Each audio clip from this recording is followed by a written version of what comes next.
Hello YouTube people and ham radio operators. I hope that my image has started on the stream. I'm never quite sure of that because it takes 30 seconds in latency time to come up properly on the return image from the server.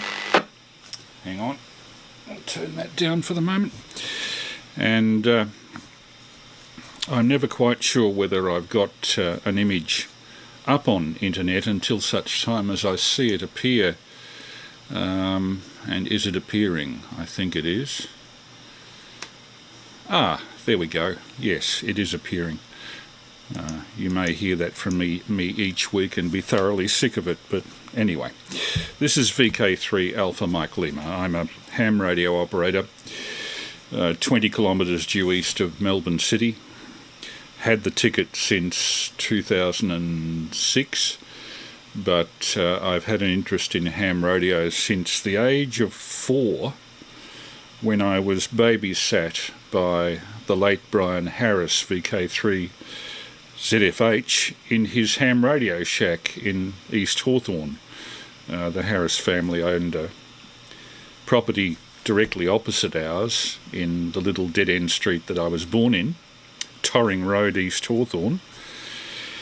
And I was always intrigued by the antennas that young Brian was putting up. He was then late teens in an RMIT electrical engineering course, and he and the late Don Patton, VK3ZEP, jointly operated from that shack using largely World War II surplus equipment. And there, as a 4-year-old in Olympic year 1956, was me with 4 kV EHT lines going to valves all over the place. So I'm very lucky to be here 65 years odd later. Tonight we'll stray a bit from the strict guidelines of ham radio and talk about places people enjoy going to on field trips. Jim, VK3AMN, has given me permission to run some of his videos, as has Tom Demamiel, VK3FTOM. So we'll start our transmission, our usual transmission, on 147.475 now. Hello, this is VK3 Alpha Mike Lima with the usual Saturday night test transmission from Burwood East. And tonight, for those who are interested in the video side of what we're about to put on, please Google the phrase VK3AML 7 May 2022. That's VK3AML 7 May 2022, and you will probably find the YouTube live stream of the videos that go with this. Tonight I've obtained permission from Jim, VK3AMN, who's president of the radio club that I'm currently member of, Sherbrooke Radio Club. Meetings at Baronia, everybody welcome. Monthly meetings, I should say. And Jim recently went to an old gold mining area, northern Victoria, about 150 kilometres north of Melbourne, called Whroo, WHROO. And I'll shortly show you the coverage that Jim took up there. I've also obtained permission from Tom Demamiel, young Tom, who's I think 17 or 18 at this point, to run his videos of a trip to Ballarat via train and then walking to Black Hill to operate HF radio from Black Hill. Tom, VK3FTOM. After that, I decided I'd probably deviate a bit from the radio theme by showing you some film of a favourite spot of mine that Dave VK3ASE and I visited about 4 years ago, Flinders Island in Bass Strait, Australia's third largest offshore island if you don't count Tasmania. The biggest is Groot Island in Gulf of Carpentaria, the second largest is Kangaroo Island, South Australia, and the third largest is Flinders Island in Bass Strait. And an industry unique to Flinders Island is colloquially known as the birding. It's actually the mutton bird industry, which very few Australians know about, or even can hazard a guess that it's now tied up with the Tasmanian Aboriginal movement. Moving on from there, Flinders Island has become the test bed for a solar energy trial, solar and wind, and by employing solar and wind power, they've managed to overcome the need for diesel, except as a top-up method for a couple of days each year. And we'll see the Flinders Island solar farm, courtesy of a Hydroelectric Commission brief video. And then I'll give you a couple of early films of the invention of the solar cell, a film shot by Bell Labs in the 1950s, and then Eddie Albert, not doing Green Acres on this occasion, but talking about solar power in the 1970s, a film made for the US Department of Energy. So it's a bit of a selection of solar power and field radio operation tonight. Without any further ado, let's get on to the video of Jim, VK3AMN, and his coverage of a radio field trip to Whroo in northern Victoria. And Whroo is up there, north of Seymour, an old gold mining place, as I said, virtually uninhabited now except for the graveyard. And interestingly, the State Library of Victoria has a collection of ambrotypes, very early photographs, 1858, showing the Whroo field as it was at that time. And as you can see, there's quite a bit of detail in these photos. An ambrotype is a single glass positive that's mounted in front of a piece of black card in a case, a case not unlike a daguerreotype case. And these are quite large, they're half plate, and they have a lot of detail in them. For example, you can see the guy with the wooden wheelbarrow on the extreme left there, three chaps looking at the photographer from a distance on the right, couple of mine shafts there, one of them with a manually operated Quartz Battery, and up on the hill, the horizontal, or vertically mounted I should say, cylinder of a horse whim driving the ropes and lift mechanism into a shaft up on the top of that hill. The Balaclava Field, I think it was called, with a few very rough timber houses on the right. These photos taken in 1858 are among the few surviving showing the Australian gold rush almost at its peak. There's the Quartz Battery. Most of these were fitted with hammers operated by steam, but this particular one is obviously designed to be operated by hand winch method. You'd put your quartz rock down the bottom of the device, and the three vertical metal bars, like hammers, would smash the quartz into dust, which could then be treated, probably by the cyanide process, to remove the gold from the quartz. The houses in Whroo were pretty damn primitive. You can see that they were roofed in bark that was taken off nearby local trees. Most of the houses made of rough-hewn timber with rough-hewn people in them. You can actually see a woman, poor lass, holding a baby in the doorway of one of those houses on the left. Remember, this is 165 years ago, so it's a very long time. Another ambrotype of Whroo, showing two larger mining sheds, Balaclava Mine I think this was called, and a lot of it was under canvas, not very many permanent buildings there. And a final amber type of Whroo showing the local general store, the Balaclava General Store, with a couple of people rubbernecking what the photographer was doing out the front. Probably the first photographs ever taken in the area. Okay, this is Green's camping ground. And I'll hand it over now for Jim, VK3 Alpha Mike November, our club president, Shoebrook Radio Club, to describe what Whroo looks like today. Historic area, and a beautiful place to visit, beautiful toilet block, and some beautiful little camping areas. They're quite excellent, and the roads in here are in very, very good nick. There's only a bit of dirt road to drive in to come into here, but the dirt roads around this area seem to be in very good nick. Basic car would do basically all of them without much problem at all. Just take it a little bit easy, but it's very good nick. So worth coming up here, even with a camper trailer or a caravan you can bring in here. No trouble at all. I don't think I'd bring a big rig in here, but the basic caravan I'd bring in. Okay guys, we're camped up at Rue, and this is the Radio Club camp.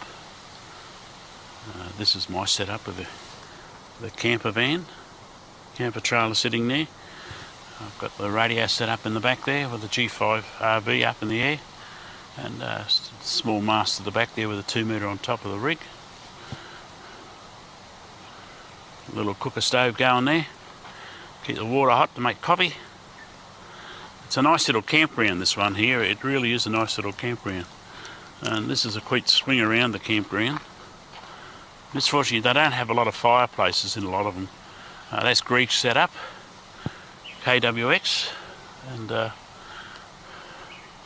keep going right around here. That's Volca, DDR, VK3 DDR. That's his setup. He's got the digital stuff there. He's sitting over there on his radio. Where is he? There he is, looking down. Say hi, Volca. Say hi.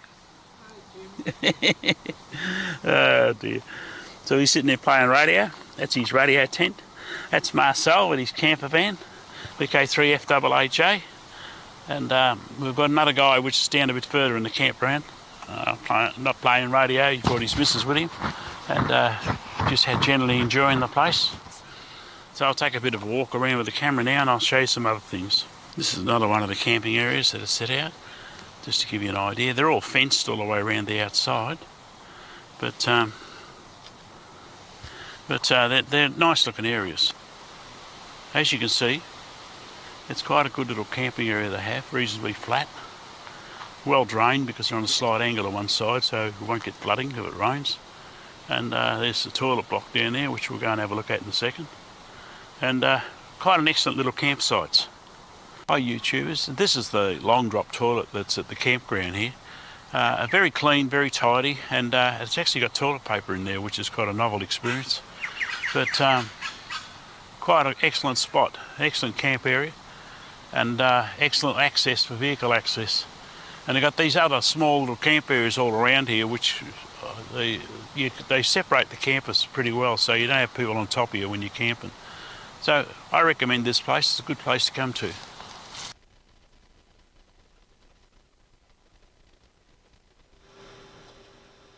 And here Jim's panning around the various camping spaces. History of Rue is set out in information boards, and there is a big open cut gold mine surviving there, near that Balaclava hill that we saw photographs of from 1858. Most of the adits and shafts are now screened off for safety purposes, but you can actually walk down into the old open cut pit, which you can see there.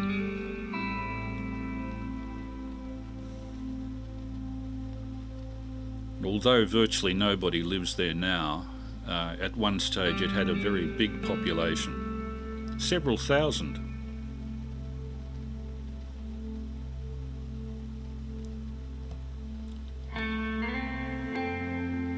For those watching from abroad, Australia had a massive immigration after 1851 when gold was discovered in several goldfields in Victoria and New South Wales. It was really the gold that made 19th century Australia. Up to that time we'd either been a penal colony or reliant on sheep farming. But gold changed everything. It changed Australia from a backwater at the far end of the world into an outpost of, I suppose you would say, English colonial civilization. A lot of the old diggings are still there. Over to Jim. The old puddling machine. Poor old horse would walk round and round and round. They'd roll a stone round and round in there to clutch the clay, to get the gold out of it. It's amazing that it's lasted this long, over 100 years.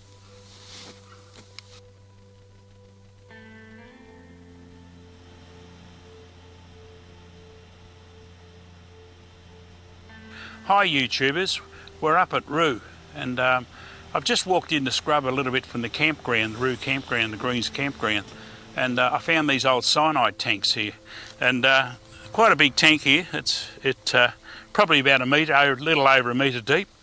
This one's more intact than the rest of them are, but there's another one there. There's another one just over the hill over there, and there's a couple more up here in the tank. And they use the cyanide to get the gold out of the clay. And it's very interesting to find that they're still intact. So, yeah, okay, dokes. We'll go looking around and see what else we can find.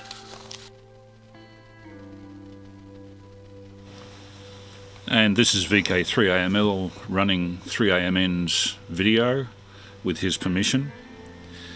And we're up at the Aboriginal rock holes up at Rue, and misfortunately there's nobody to clean them out anymore. They're gradually getting filled up. The one on the left here is filled up with dirt and sand, and the other one's pretty dirty.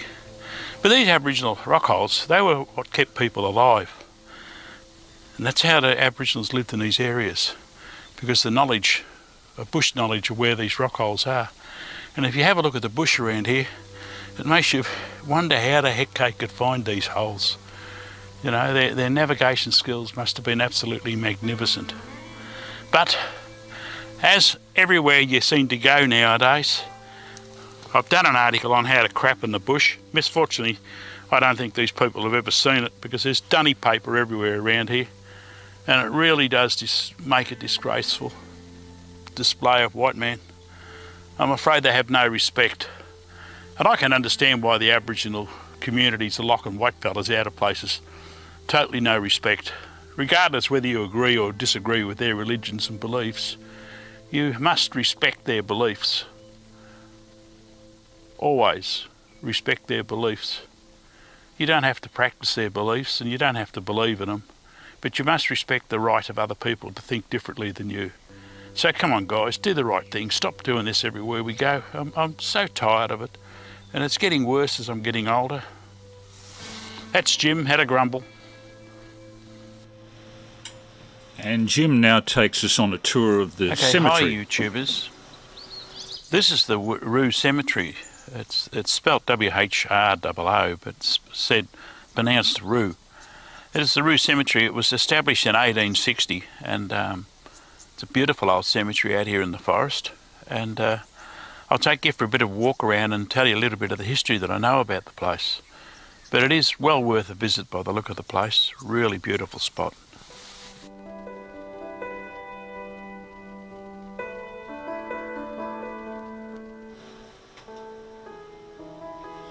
There are many more people in the cemetery than alive in Whroo now. The cemetery up here has got approximately 400 graves in it. It may have more, but nobody really knows, because there were a lot of the burials here that weren't recorded. So it possibly has more than 400 graves. Most of them are young children and everything. And it must have been very heartbreaking for the parents to come to these places with the hope of making a fortune and losing half their family, up to half their family. Bloody hard life, I tell you. We think we got it hard today. We don't know what hard is, do we? Okay, that's it from Jim for a minute.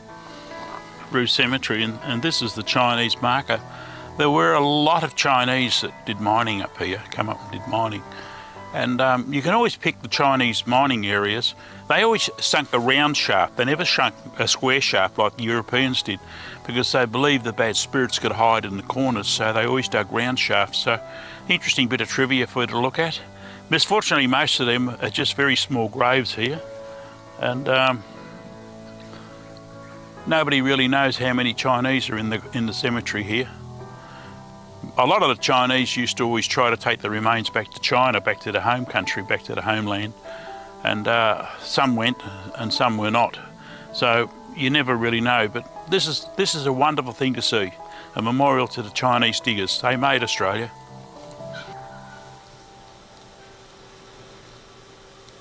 That's the Chinese on the back side of the pool. And now a walk around what's left of the Rue Cemetery. A lot of graves were marked by wooden markers, so those are lost graves just in the area. But as you can see, there are some stone markers surviving, and a lot of cast iron markers. A grave from the 1870s. One there from 1898.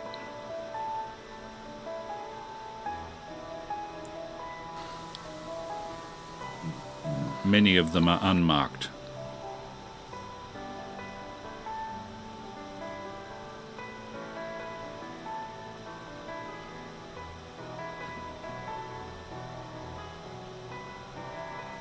(1869), an early one.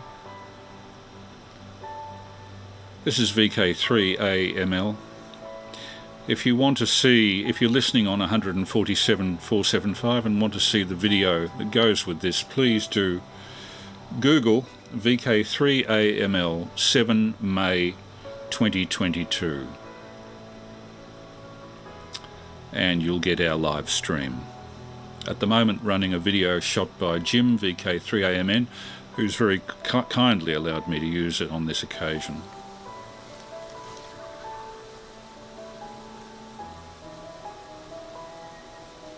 Most of the graves are more than 150 years old.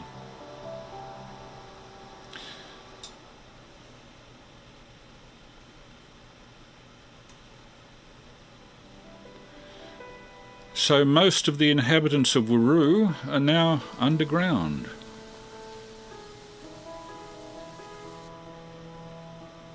Many children buried there and a lot of evidence of mining accidents.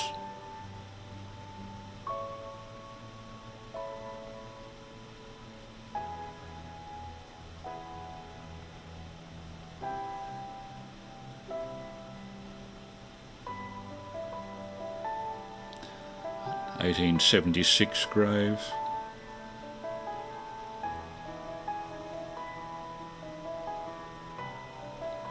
And there's a list of the burials at Whroo, and as you can see, there are an awful lot of them that must be in unmarked graves. And thank you to Jim, VK3AMN, for that clip. Now we move on to Tom Demamiel, one of the youngest of the local amateurs, in his teens still. He went to Ballarat by train some weeks ago and then walked from the train several kilometres to the top of Black Hill, quite a stiff walk, where he set up an HF portable radio station, and this is a video of that saga, courtesy of Tom.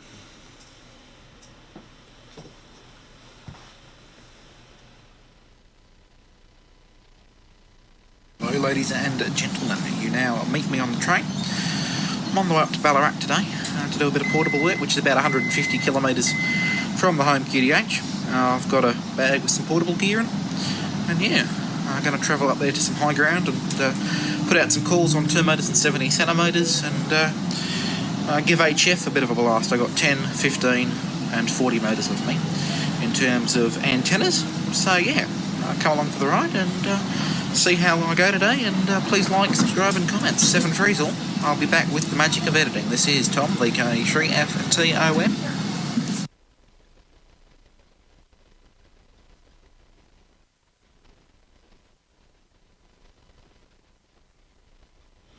I cut out the audio here because music was played, and always Tom gets me in wrong with background music and copyright, so I've had to quieten it down. But this is a series of shots taken by Tom through the window of the train. The trip from Melbourne to Ballarat is quite scenic, and this is historic Ballarat railway station where you hop off and then walk up Black Hill. That's a shot from the top of Black Hill. Has tweaked it, that's for sure. Much better copy now. Anyway, look, I won't hang around. I've got to go anyway. So I will say 73s and thanks for calling CQ. It was nice to meet you for the first time, and have some fun up there on the Murray. VK3BUF, VK3ZSC is clear and saying 73s. Cheers in. G'day Ian, VK3FTO. I think it was VK3FT in the background. Yeah, all right. Graham, well, thank you for popping up and responding to my call, and also for the report. Maybe the rearrangement of the wires were a bit of a plus. But yeah, I appreciate you popping up and helping me to make sure it's all right. So I just pulled the rig back out of the car and put it on the folding table to see how it was going to go. And I did find my map. We're in the Murray Valley National Park, so that's where we're at. All right, I'll say 73 to you, and I'll stand by for the other station. I should have written that down, but there is somebody else in there, VK3BUF, listening. Yeah, g'day Ian, VK3BUF, Victor Kilo Shri Foxtrot, Tango Oscar Mike Portable. VK3 Foxtrot, Tango Oscar Mike Portable. VK3F Tom, g'day Ian. Roger, VK3FTOM, VK3BUF. Good afternoon to you. Yeah, and how are you today? Yeah, I'm good, thanks, Ian. I'm good, thanks, mate. I'm out portable. I'm operating portable from. I'm operating portable from just outside of Ballarat. Yep.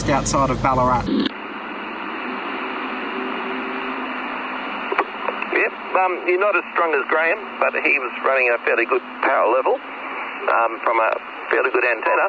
But you're a good S5, S7, and noise levels here are very low. So very much still an armchair copy. I just had a sandwich handed to me, but so that's probably affecting my audio as well. You caught me between mouthfuls. Go again? Yeah, VK3BUF, VK3FTO. Otherwise, blue skies and a very light breeze. I've got the little table set up about 4 metres from the river. And yeah, the dipole here, just a 40-metre dipole, also tied between two trees, is also only about 3 or 4 metres off the ground. So, yeah, we're both probably running something similar. I think I've got my output set to a peak of about 80 watts, but I'm not talking it up, so it's probably about 40 or 50 or something like that. Just operating up a little SLA battery on the ground with an FT950, and that's working all right. Yeah, there's not too many people in the camping area here. We had some fun when we arrived 2 days ago, because in New South Wales, you've got to book all of the campsites now. It's a bit annoying, but I went to that step and they said, yep, you can have campsite number 6 in this national park. So I thought, fair enough, I get here and see little signs that numbered the campsites, and they went up to 5. There is no number 6. Anyway, so we found one corner of one of the other ones, and we said, oh, this is as good as it gets. We've got our booking, stuff it, and we put up the antenna. UDH, and you know where we're at. That's good. Yeah, well, we'll be doing a little bit more travel. I can't get away for too long because we're still running a home business, and I've got our team sort of beavering away making stuff, and a few balls in the air with juggling by remote control. But I thought, well, stuff it. I'm going to do something after Easter and get away, and this is it. So I expect we'll be back home again by the end of next week. But from here, I think we've got tonight and tomorrow night, and then we may wander further north. We might go up to Hay and have a look around there. Haven't been up there for a long time. And that was a video made by Tom Demamiel, VK3AMN, who actually lugged battery, HF transmitter and antenna up to the top of Black Hill at Ballarat after doing the train trip from Melbourne. Isn't it good to be in your teens and have lots of enthusiasm and the energy to do it? Well, I think I'll switch now to one of my favourite places, a place where actually I spent my first home away from the family home in the 1970s, in 1977. Flinders Island in Bass Strait, a place that very few people seem to know about. There are several permanent radio hams there, VK7FI, Gavin down at the south end at Lady Barron Township at the south end of Flinders Island, and a few others there. I think Kerry Kettle is there. I forget his call sign, he's an F call. There's two other hams at least on the island as well, so it's a fairly large island. The hams are fairly well separated. But one thing that's unique to the Whroo group, to Flinders Island in particular, is an event that they call the birding. The birding. It was almost the first expression I heard that I was unfamiliar with when I got to Flinders Island. Basically, it's the mutton bird industry. Each year at the breeding season, birders, people that are getting the young mutton birds out of their burrows, harvesting them for food and for oil, have harvested the mutton bird since Aboriginal times, and I believe that nowadays, to be involved with the birding legally, you have to be able to prove some ancestry through to the Tasmanian Aboriginal population, or to have been involved with the birding for a very long time. Now, in the 1950s, the CSIRO became interested in seeing what effect the birding had on mutton bird numbers, and the answer was not very much, but they did find out through the work of Dr. Dominic Cerventi on Fisher Island, just off Lady Barron, a lot about the breeding habits of the mutton birds, which, for a very insignificant looking little dark grey bird, flies an incredible distance from the Aleutian Islands in the northern Pacific each year, flies all the way to Bass Strait to breed, and then flies all the way back. It's a migratory bird, goes by the seasons, and its arrival in the Whroo group can be timed almost to the day every year. So let's see a 1956 vintage documentary made by CSIRO on the birding and the mutton bird industry.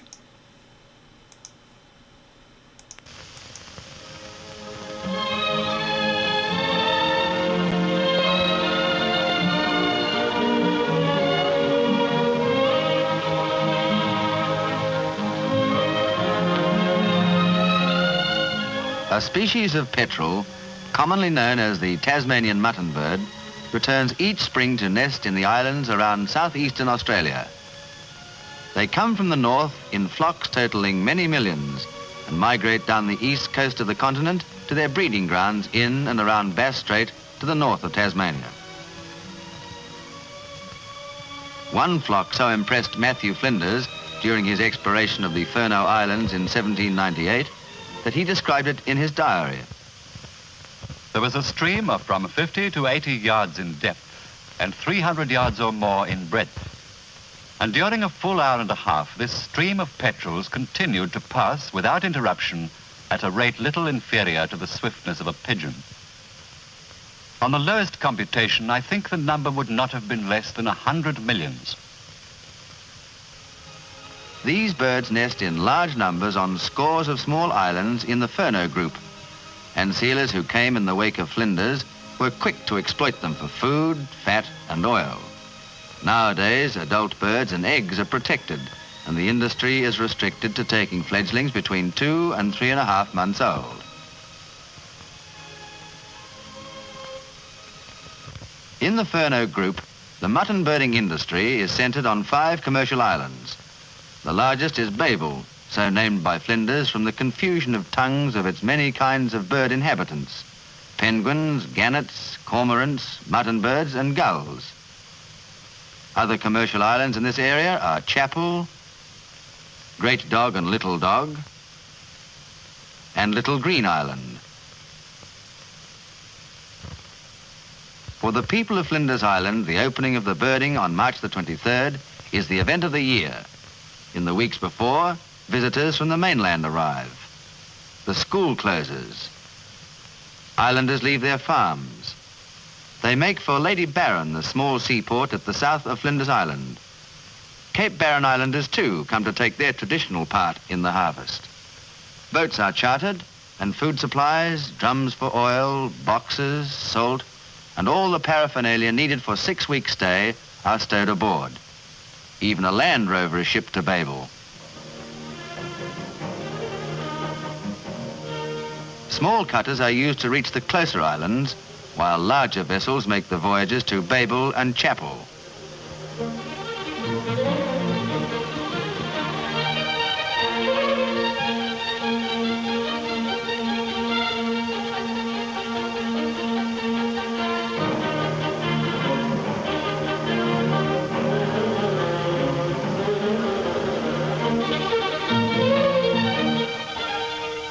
Birders land their gear by dinghy on the small beaches or rocky shore platforms below their sheds. Each shed unit is double, one building for accommodation and the other for processing the mutton birds.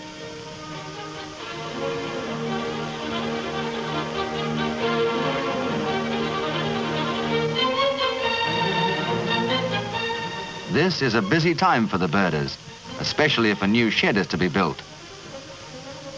Finally, spits are sharpened and stacked ready for the opening of the season. And so, at dawn on March the 23rd, the slaughter begins. The fledglings are removed from their burrows and killed by a sharp jerk of the arm. I should add that I spoke to several of the birders and said, how do you avoid being bitten by a snake when you reached blindly down a burrow? And the answer was, if you feel something fluffy, you grab it and pull it out. If you feel something scaly, and cold, you run in the opposite direction as fast as possible. Although there have been some serious incidents with snakebite on these islands. Back to the documentary, and you can see the video that goes with this if you're listening on 147.475 by Googling VK3AML 7 May 2022. Back to the documentary by CSIRO.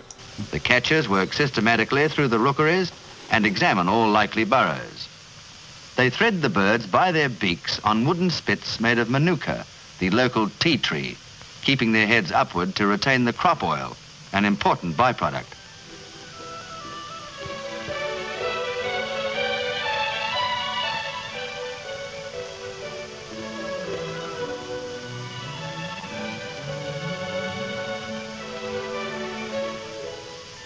A good man's daily tally is very nearly 1,000 birds, and he carries his own catch back to the shed. His average load might be 60 birds and weighs about 120 pounds. At the processing shed, the crop oil is squeezed into a collecting drum. 20 birds yield about a gallon of oil at the peak of the season, but there is none in the last few weeks. After refining, it will be sold for medicinal use. After plucking, the birds are scalded and the remaining down is rubbed off. The carcasses are left to cool before being opened up, dressed and salted.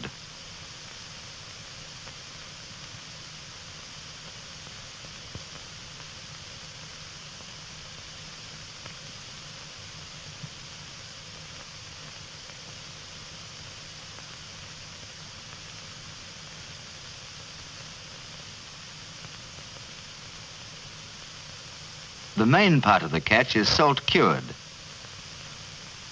Weather permitting, fresh birds are sent to the freezing works at Lady Barron.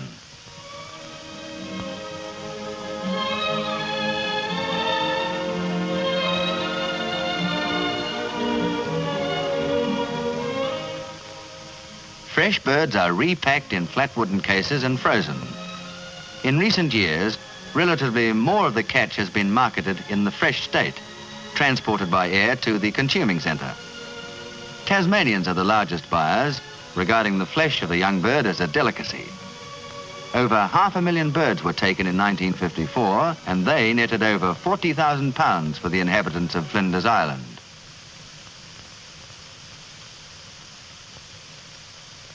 How long can the rookery stand such intense harvesting?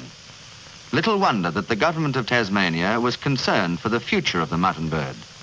So the CSIRO joined forces with the Fauna Board of Tasmania to investigate its biology and life history. In 1947, a field station was set up on Fisher Island off Lady Barron, strategically placed in the midst of 3 commercial islands. A hut serves as a laboratory, living quarters, and storehouse for field equipment. On Fisher, the biology of the mutton bird is studied intensively, supplemented by excursions to nearby islands. Statistics compiled over a number of years will show whether the commercial rookeries are being depleted, and if so, what measures must be applied to maintain them. Tussock grass, Poa formis, which covers most of the island, predominates in all the rookeries around Tasmania. Between the tussocks, the birds scratch out their nesting burrows to a depth of about 3 feet. Some birds also nest in this little grove of sea-berry saltbush and coast wattle on the south end of the island. About 150 pairs of mutton birds nest on Fisher, but their presence is not obvious in the daytime. Even the entrances to their burrows are hidden, partly covered by tufts of grass and other debris blown there by the wind. After sunset, the birds return from the sea. On the larger islands, the air is filled with flying, wheeling forms, and the caterwauling of these hundreds of thousands of birds is deafening. They land within a few feet of the entrance to their burrows and make their way below ground. Mutton birds are particularly helpless on the ground. Birds remaining on land in the daytime do not leave the shelter of their burrows, as they are easy prey for predators such as large gulls and hawks.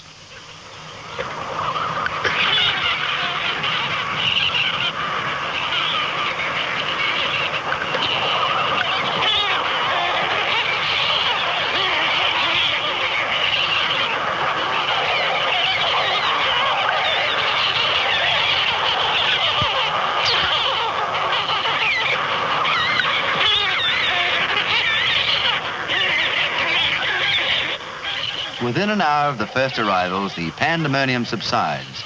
But just before dawn, it rises again as the birds make their way to the takeoff rocks for the communal exodus out to sea.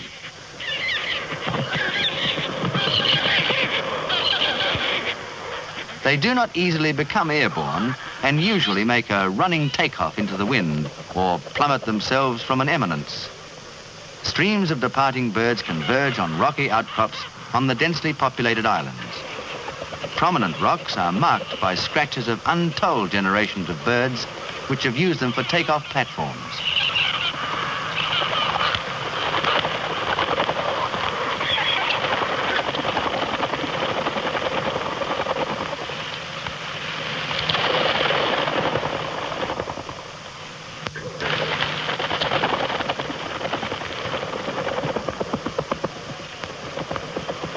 By dawn, the birds remaining on land are safely hidden underground.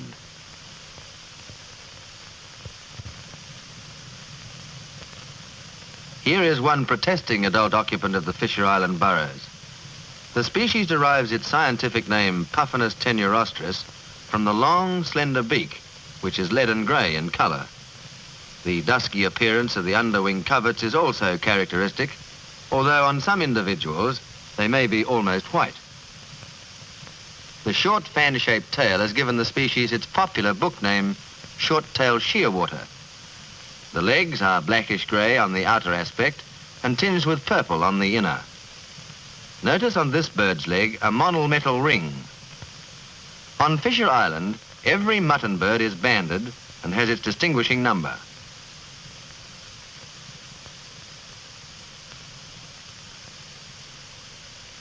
A census of the Fisher Island rookeries is taken each season, and to ensure that no burrow is overlooked, the island is surveyed in narrow strips. Each burrow is marked with a neat numbered peg, and a detailed map of the rookery is drawn up.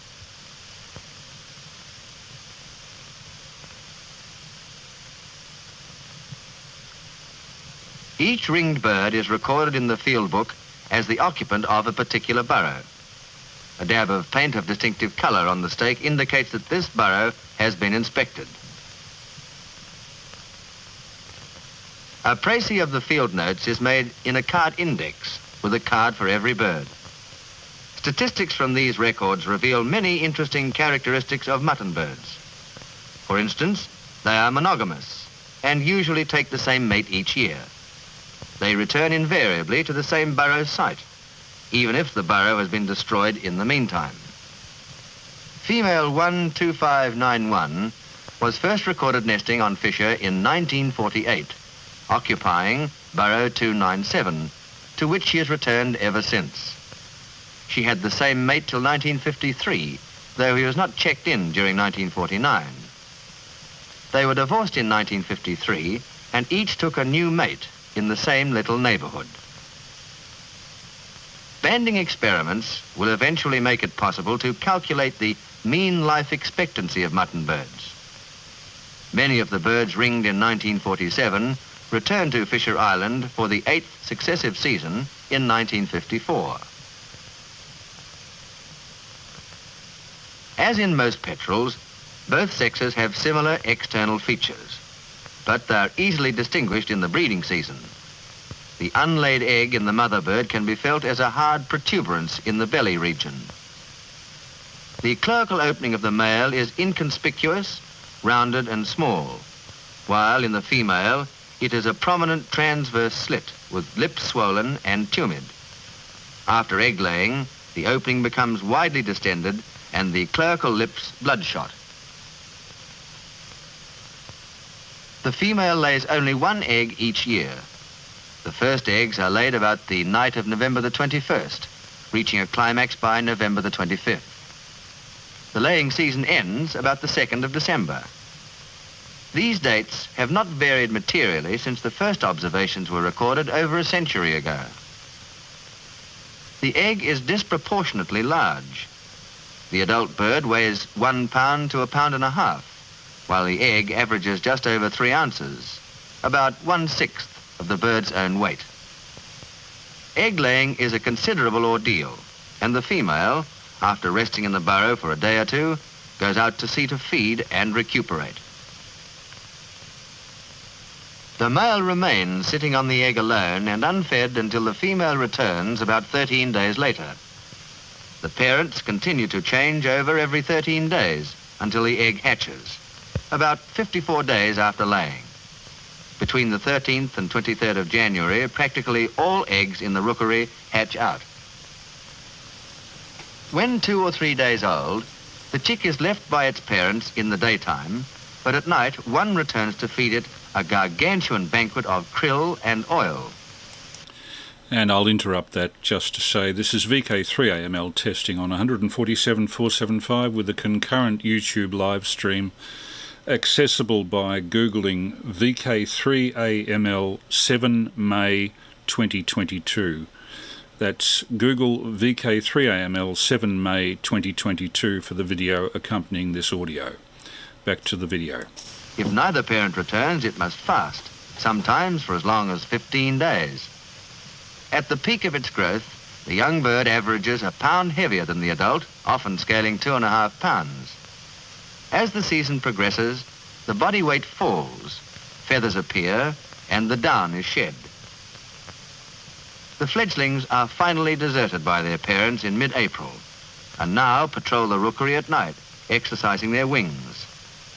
They leave the island when about 100 days old. When ready to depart, they make their way to the water's edge or a suitable take-off point. With the coming of day, birds of prey drop down to feast on any fledglings exposed on the ground.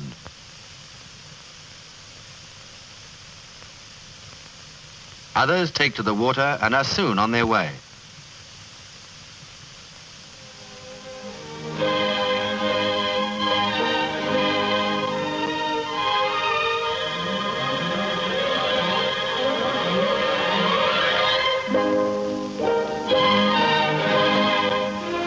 The young birds feed at sea to build up their strength before following the course taken by their parents. The route cannot be accurately plotted, but the available evidence shows their migration covers a vast circuit of the Pacific. In late April and May, many birds are reported along New Zealand beaches and in the vicinity of the Marshall Islands. In June, they are seen near Japan and along the coast of Alaska. They stay in this region till the end of the northern summer, large flocks frequenting the Bering Straits. By September, the southward migration is underway, down the coast of Canada and across the Pacific. The adult birds reach the breeding grounds soon after the third week in September. The immature birds travel later and may continue to come in until December and January. During the migration, many birds die or lose their way. The greatest losses occur along the Australian coast, where countless thousands may perish each year, apparently through starvation. The mortality varies. 1934 and the years around 1940 were bad years. Another heavy mortality in 1954 was the largest yet recorded. How these losses affect bird population strength is not yet known. The results of exploitation by man are more easily determined. Before the yearly harvest, a sample number of young birds is banded at random throughout the commercial rookeries. The catchers will retake many of these birds, and from the number of rings returned after the season, the intensity of harvesting can be calculated. In 1954, 1,650 young birds were ringed on 4 commercial islands, and of these, 60% were retaken during the harvest. Yet, despite this high rate of exploitation, the records show these rookeries are not being depleted. Why then have mutton birds disappeared from large areas on some islands? Investigations have shown grazing animals to be responsible. The natural habitat of the birds is disturbed by eating down the grassy cover, trampling in the burrows, and hardening the ground. Soil hardness figures determined with a penetrometer show that the harder the ground, the fewer the number of burrows occurring in any given area. Erosion is another serious problem, particularly on the mainland of Tasmania. This sand blow at Cape Contrariety was probably started by rabbiters digging out burrows. Similar havoc is taking place in some of the rookeries on Phillip Island in Victoria. It is comforting to know that even though commercial interests take their yearly toll, this in itself does not harm the colonies. If only their natural environment can be preserved, there is no reason why the mutton birds of Bass Strait should not fly for eons to come in the same thrilling abundance which amazed Flinders and delights the present-day bird watcher and ocean voyager.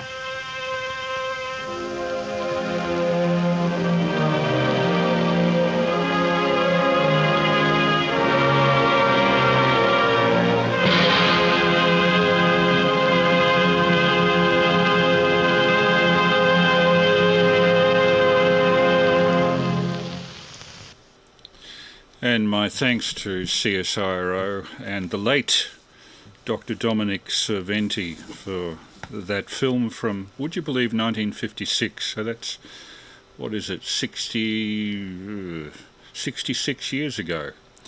The birding still goes on Flinders' outer islands, the islands of Franklin Sound, south of Lady Barron, and on Babel, and on some of the islands, the smaller islands west of Flinders Island.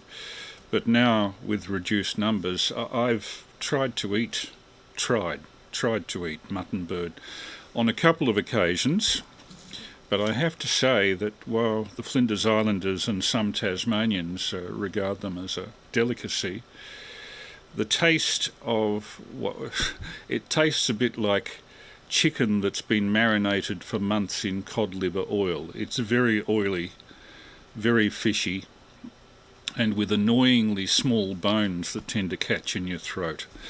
In my humble opinion, it's a survival ration, not a staple, but some people really go for it, and it's worthwhile giving it at least a try if you ever get the opportunity to try Flinders Island mutton birds.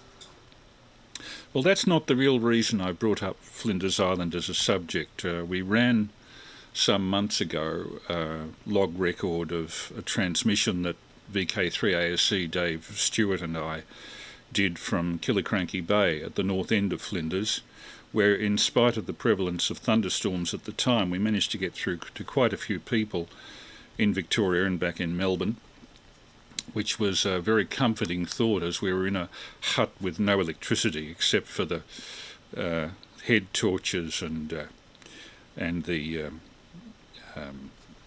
lithium batteries that we were using for the FT817. But there is something now that's unique to Flinders Island. It's a trial of solar power as a complete replacement for diesel power on the remote Flinders Island, and it's been largely successful. They've installed 2 wind generators and several hectares of solar cells with significant storage. And the Hydroelectric Commission is actually using Flinders Island as a test bed for electrical investigations into, you'll pardon me, I'm just changing the heading, electrical investigations into renewable resources. So here is, for those interested in renewables and, of course, electronics, solar energy on Flinders Island.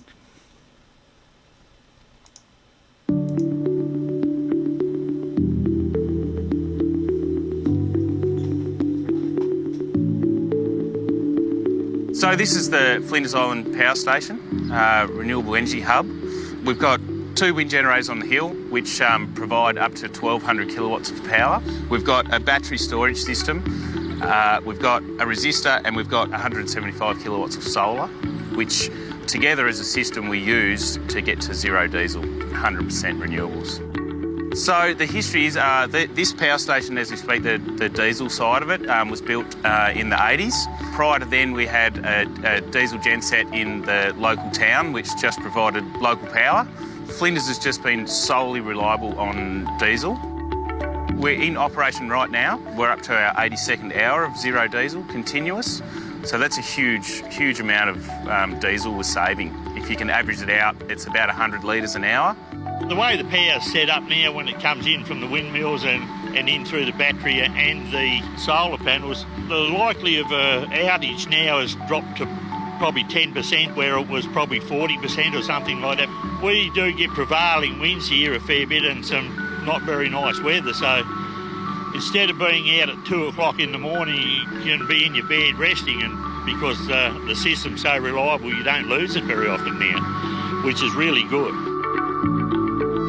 I think the hybrid energy hub is going to be a very positive experience for the island and create a reliable source of power. Plus, I think visitors will come here and look at that and say, hey, that's a great example of what we should be doing elsewhere. As a business owner, I'm really happy that with getting away from the diesel-powered supply, with the diesel, every time you turn a light on or run a fridge, you really are setting off emissions.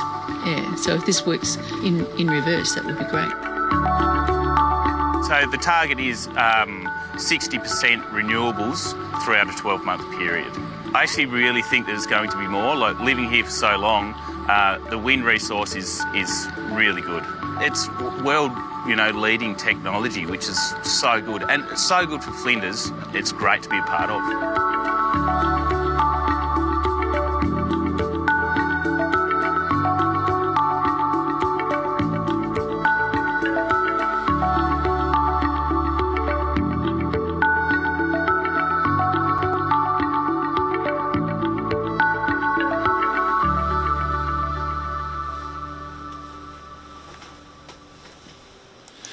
Well, this raises the question of how exactly solar cells came to be.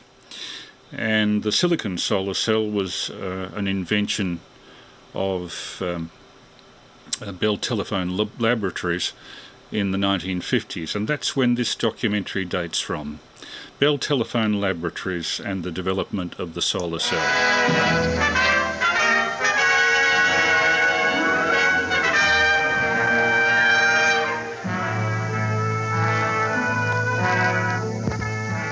An old philosopher once said, "It is stern work to thrust your hand into the sun and pull out a spark of immortal flame to warm the hearts of men." Yet in this modern age, men have at last harnessed the sun with the Bell solar battery. Here is one mounted in a protective case of clear plastic.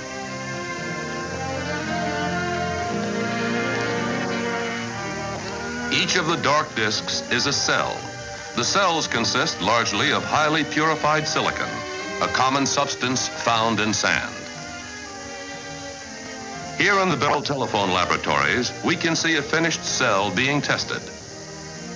Just let the sun shine upon it, and you get an electric current, a measurable, usable current, enough to make a telephone work. The sun from which the solar battery takes its power is really the original battery of our universe. From it comes almost all the physical energy on Earth.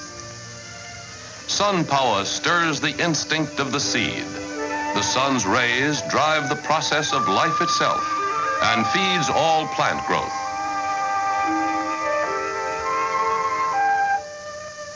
The flowers and grasses, the trees, and these in turn support the more complex forms of life, including you and me.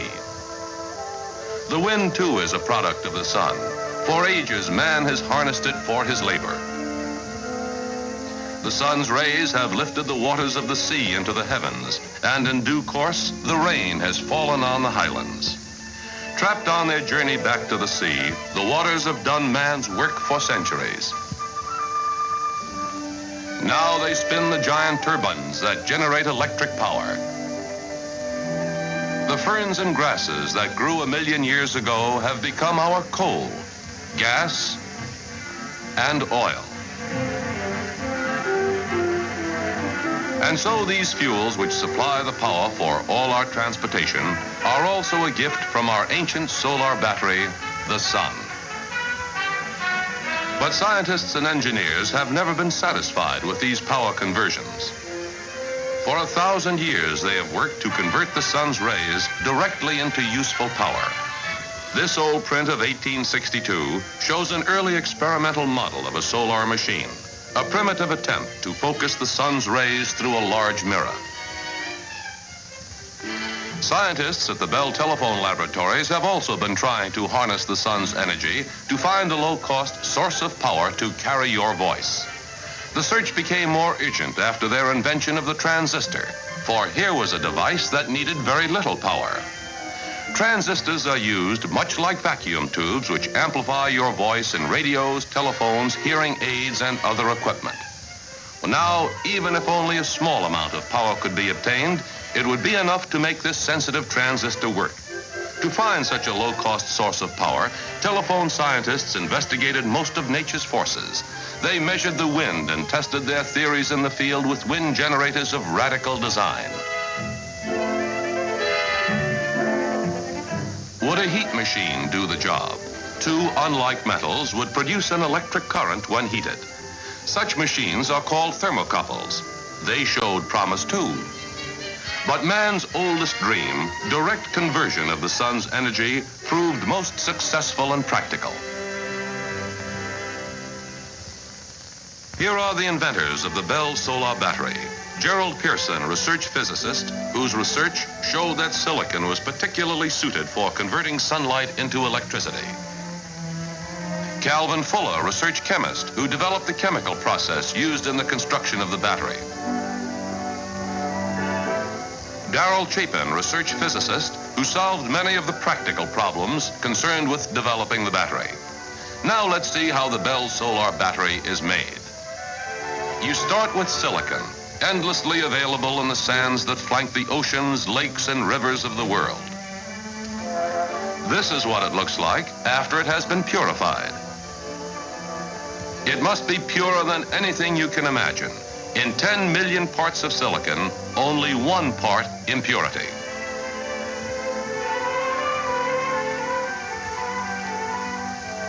And then you add a touch of arsenic to establish the proper electrical conductivity. The mixture is melted in an electric furnace. On the rod above the molten silicon, you have attached a seed crystal of pure silicon, which is lowered into the mixture. Now the silicon attaches itself to the seed, and guided by its structure, the finished crystal slowly grows. This is only the beginning, for now the crystal must be cut. Only a thin wafer is needed for each cell of the battery.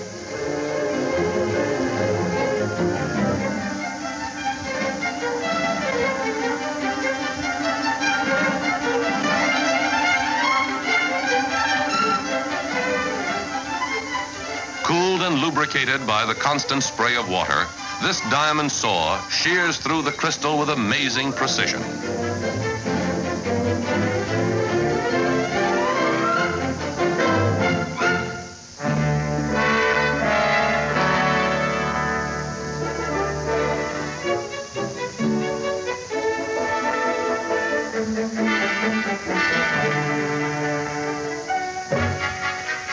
The rough wafer is carefully polished to restore the atomic structure of the surfaces altered by the stresses of cutting.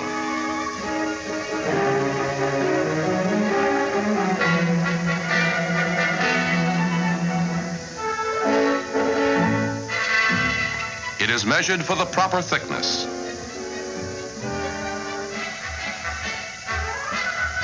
The polished wafers are sealed in a quartz tube filled with boron gas and baked in a furnace.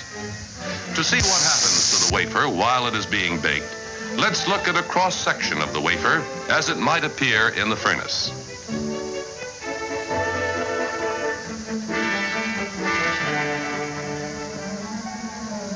The high temperature causes the boron gas to penetrate the surface.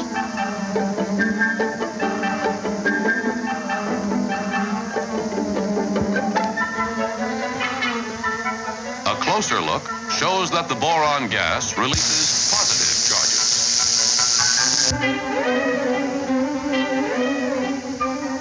The arsenic releases negative charges. But these charges do not mix because in nature's wonderful plan, the boron and arsenic have created an electrical fence. Just interrupting here, that makes it a PN junction and therefore a photodiode, but we'll go back to the video. This is VK3AML testing 147.475 and streaming YouTube, Google VK3AML 7 May 2022. Back to the video. Now the quartz tube containing the silicon wafers is taken out of the furnace. And after removing them from the tube, you go about the delicate job of attaching wires to the positive and negative sections of the cell. Now it is ready to go to work. How does it work? Well, let's go back to the enlarged cross-section of the wafer. Particles of energy from the sun penetrate the surface and crash against the silicon atoms near the electrical fence. At each crash, the charges build up and an electrical current begins to flow. The battery has indeed converted light to electricity.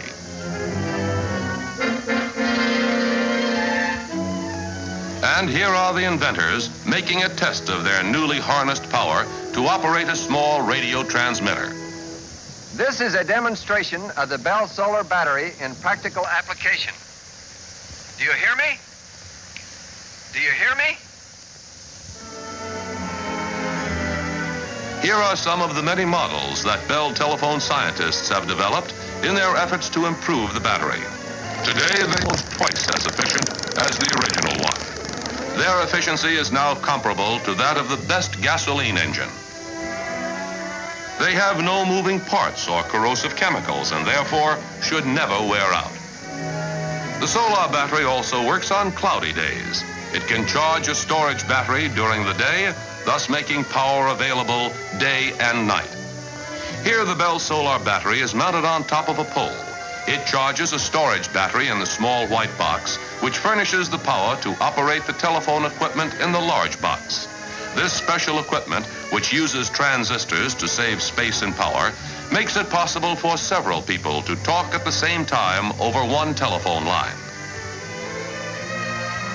George Matthews was the first telephone customer to make a sun-powered call. In addition to the part it may play in telephone service, the battery holds great promise for the future in other fields as well. It is possible that someday children may soon have toys powered by the light in the room.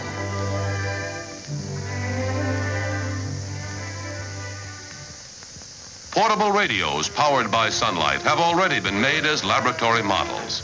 Their solar batteries will work as well by artificial light. On a more serious side, you may have seen articles forecasting the use of the Bell solar battery in Earth satellites. At the American Museum's Hayden Planetarium in New York, you can see this plastic-shelled model of such a satellite. When it becomes possible to establish permanent satellites, their radio transmitters, which will send important data back to Earth, could be operated indefinitely by Bell solar batteries. Who can say what part the Bell solar battery will play in the future?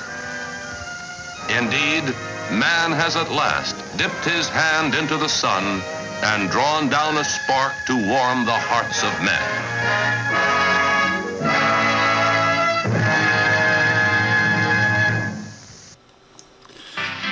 Moving on now to the 1970s. The domestic policy review of solar energy was announced by the President on Sunday, May 3rd at Golden, Colorado. The President called for development of an overall national strategy to speed the development and the use of solar technologies. The Domestic Policy Review Task Force, representing 24 federal agencies, held a series of meetings nationwide, and more than 10,000 people participated. More than 3,000 testified. I'm Eddie Albert, and I'm going to introduce to you just a few of those people. This is from 1977. Many people have told us that this technology is impossible and still 50 years away. If someone tells you that, don't believe it. The idea is to be as self-sufficient as possible and get away from the big systems that we can't control. But there are enough people in it now who know what they're doing, who are building and installing quality products. And with the prospects of conventional fuel prices going up, the industry will make it. Look, it will help all of us. It's part of our future. It's the way we have to go for a lot of reasons. Not all of them are economic. Some of them have to do with the quality of our lives. We're reaching our goals here in San Bernardino. It's not easy. It's not easy because I'm a woman and I'm black. But we have to do it. There are a lot of exciting, creative solutions. It can be done. That's quite a cast of characters for any film. You'll meet all of them and some others, and you'll discover that even though they may disagree on how to do it or when to do it, they all agree that it will be done. Now, what is this it that they're all talking about? Well, this it is important to me because nothing would grow in my greenhouse without it. It's the sun. And it's important to the people you'll meet here. A new breed of American pioneers who represent a sort of a new grassroots interest and awareness in this country that we can get a lot of energy from the sun in lots of different ways, and that the individuals, the tinkerers, the entrepreneurs can do it themselves. They talk a lot about what they're doing. We're going to hear what they have to say, but they also do a lot. And that's what this is really all about.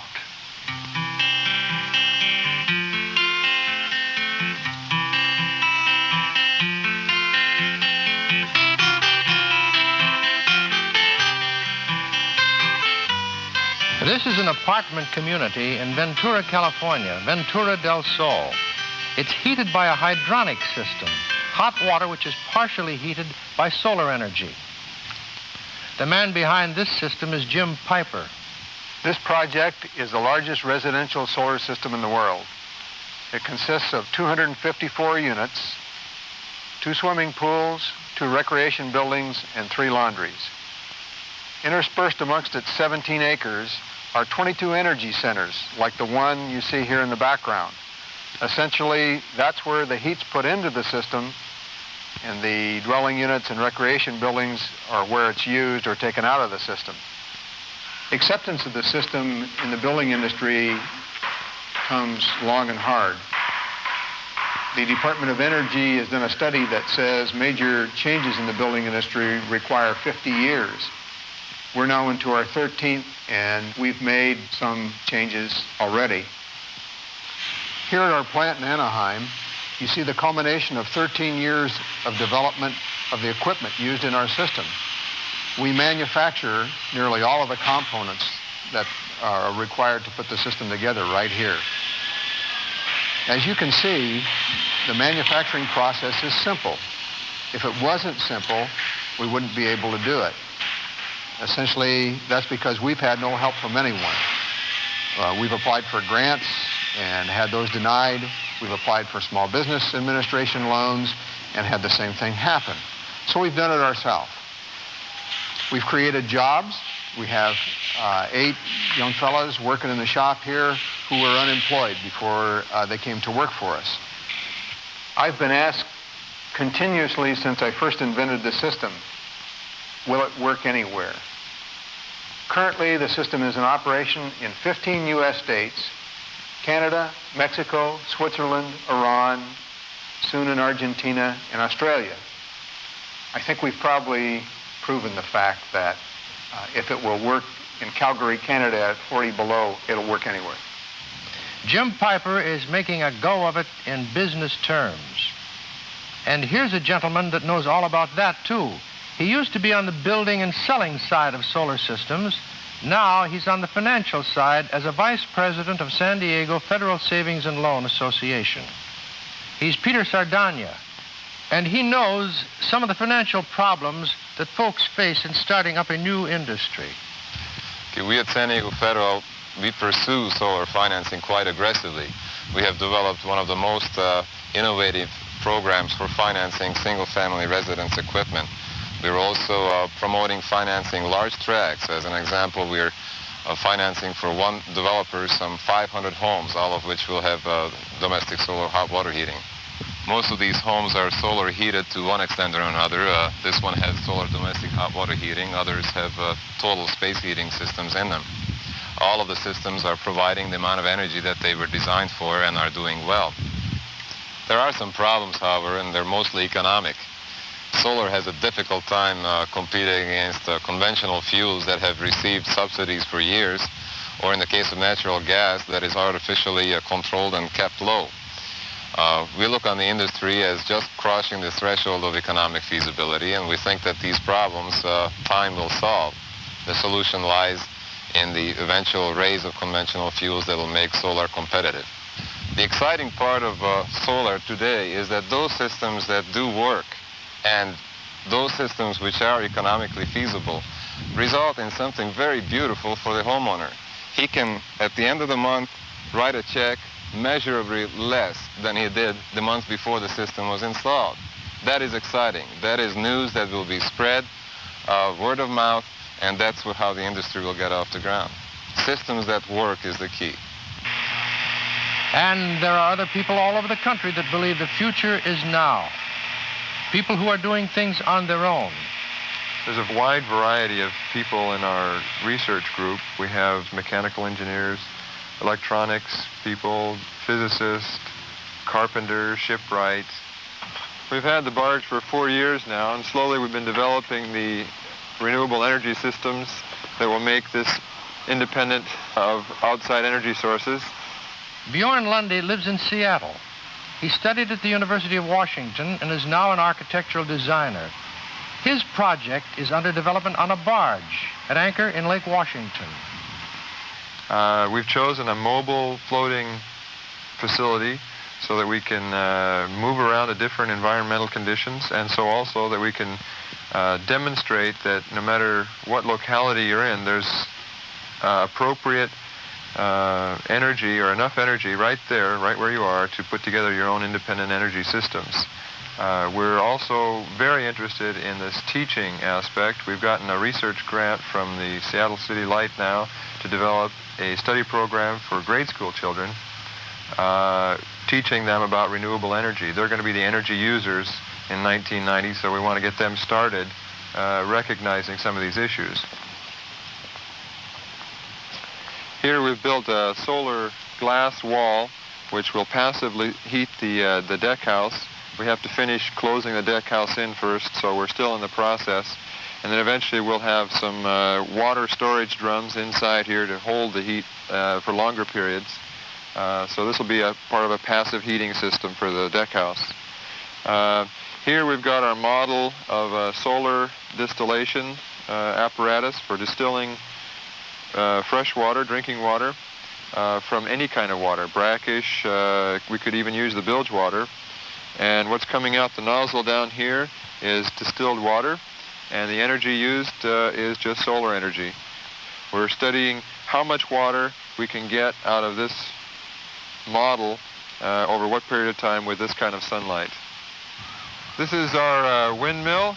We've put this together from renewed recycled materials. It's state-of-the-art technology with recycled materials controlled by the microprocessor computer.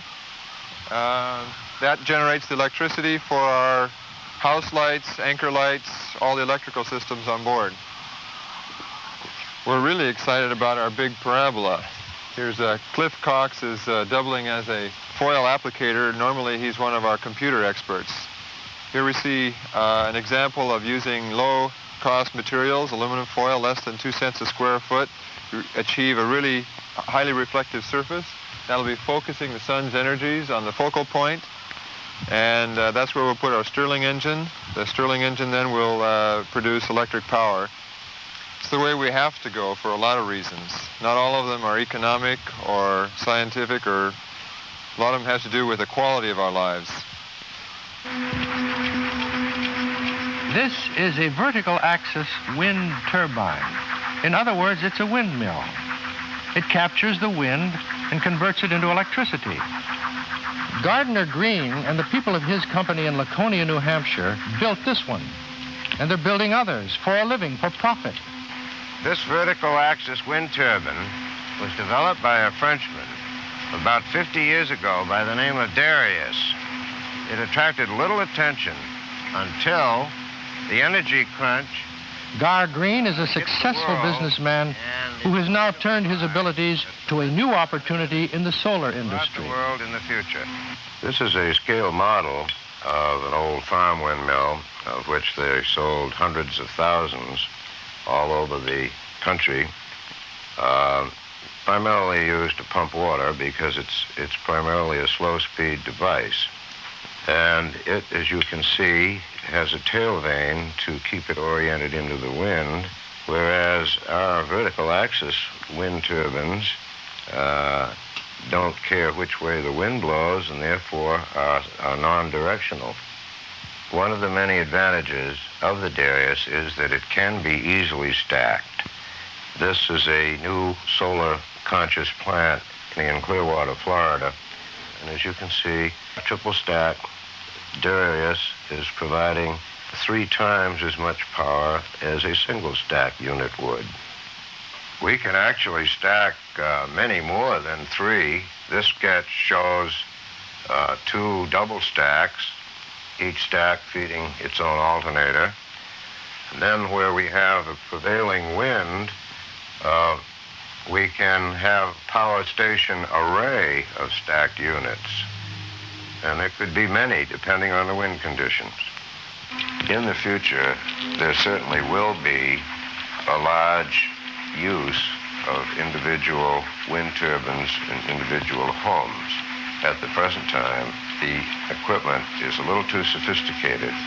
But as mass production is achieved and prices go down and equipment becomes more simplified, the many homes throughout America will be able to use the wind. Solar collectors and wind turbines go hand in hand. For when the sun doesn't shine, the wind usually blows. The Energy Task Force is a private, non-profit group of architects, engineers, and educators who provide energy-related technical assistance to low-income people around New York City. We formed around the rehabilitation of this urban homesteading cooperative here at 519 East 11th Street. Since the beginning of the industrial age, we have learned to rely more and more on technology. Ted Finch in New York City is trying to make technology work for the community on a human scale. Realizing that long-term occupancy of the building is largely dependent upon reducing fuel bills, we showed the tenants how to properly weatherize the structure. Once this was accomplished, we showed them how to install a rooftop wind generator and solar hot water heating system to further reduce bills. As a harbor city, New York is fortunate enough to have some tremendous offshore breezes. We plan to utilize this natural resource with the installation of a wind energy conversion system. The wind generator will provide electricity to aerate these compost piles. The compost will be provided to community groups for vacant lot gardens. There's a vicious cycle at work here, but it can and has been broken through tenant ownership. What's exciting about what we're doing here on the Lower East Side with these solar technologies is that low-income people traditionally have not been on the cutting edge of developing new technologies. This is VK3AML with a regular Saturday evening test transmission. In about 5 minutes I'll open it up for a QSO on 147.475. We're currently looking at a documentary made by the US Department of Energy on solar as it was in 1977. So this is 45 years ago, and as somebody in our text chat has said, it's a bit sad that it hasn't gone further than it has.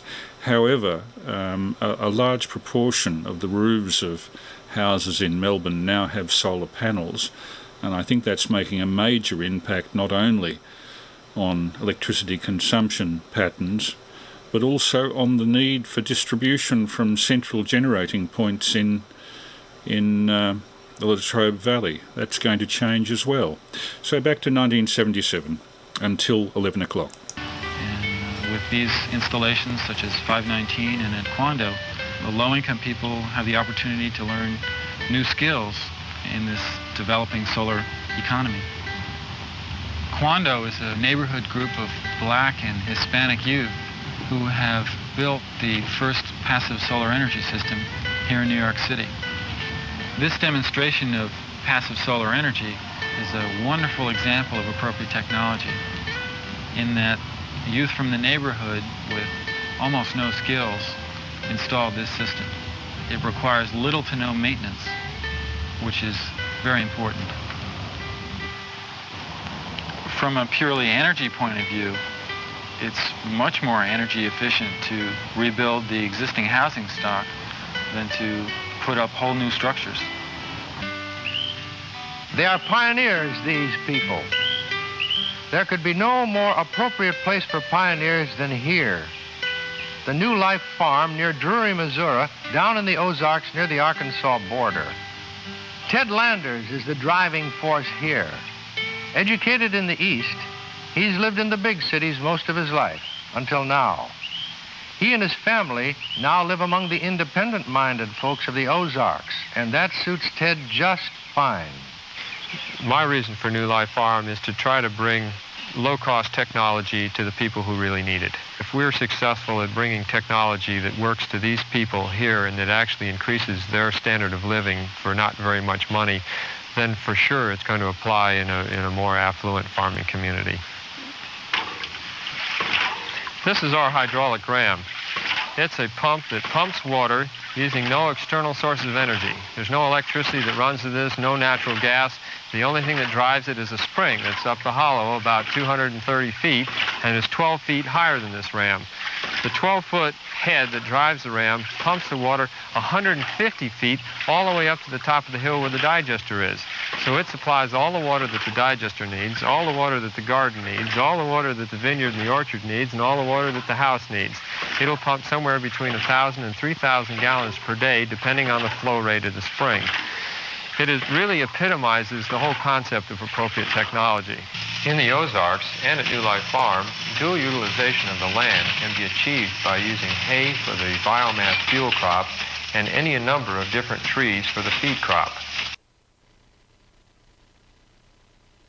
And I'll interrupt that documentary here to switch over live.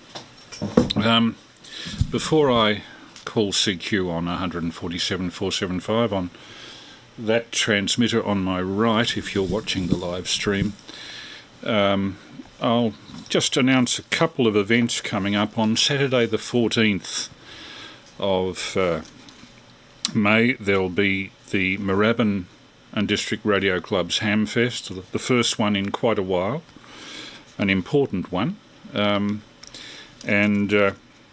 The only thing I noticed last time, there was a Hamfest that they ran at Moorabbin Town Hall in the gap between two lockdowns. I think it was sometime very early last year.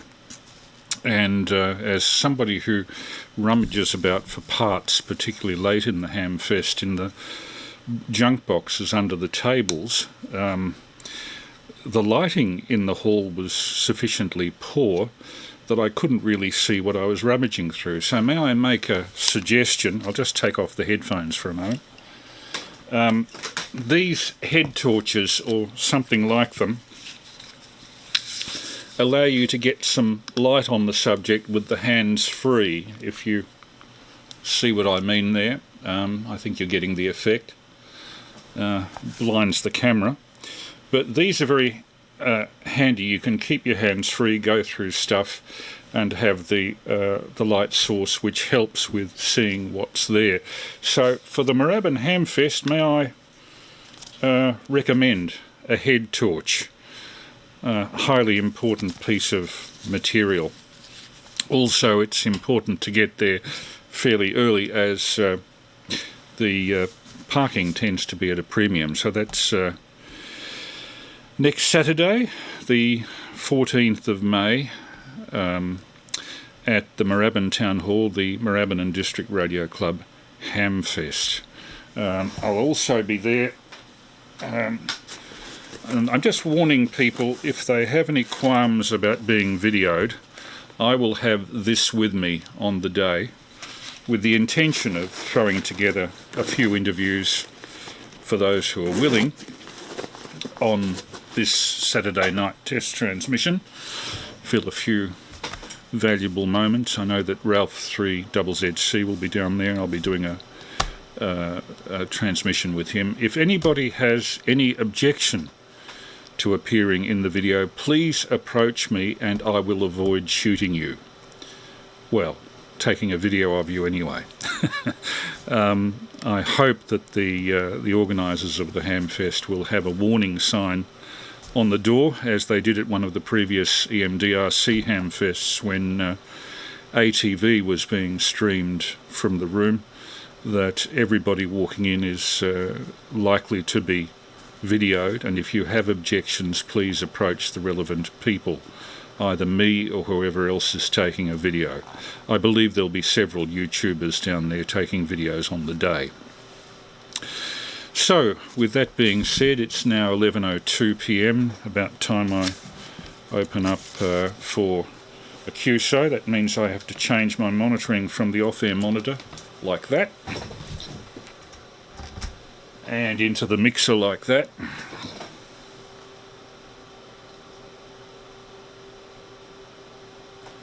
Check the off-air level, and this is VK3AML now. Calling CQ. I wonder if our regulars will be there. VK3 Alpha Mike Lima, standing by. One of the regulars is here, VK3ACZ. And VK3ECG. Okay, we've got Peter VK3ACZ and we've got Dave, VK3ECG. Any other breakers for the chat? VK3AML.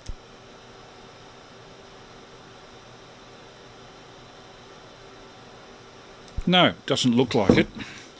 Well, Peter, are we likely to see you at Moorabbin? I know that 3MB, Michael, will be there, and a number of the other usual suspects. I suspect Steve 3SL and a few others. So, how's your week been, Peter?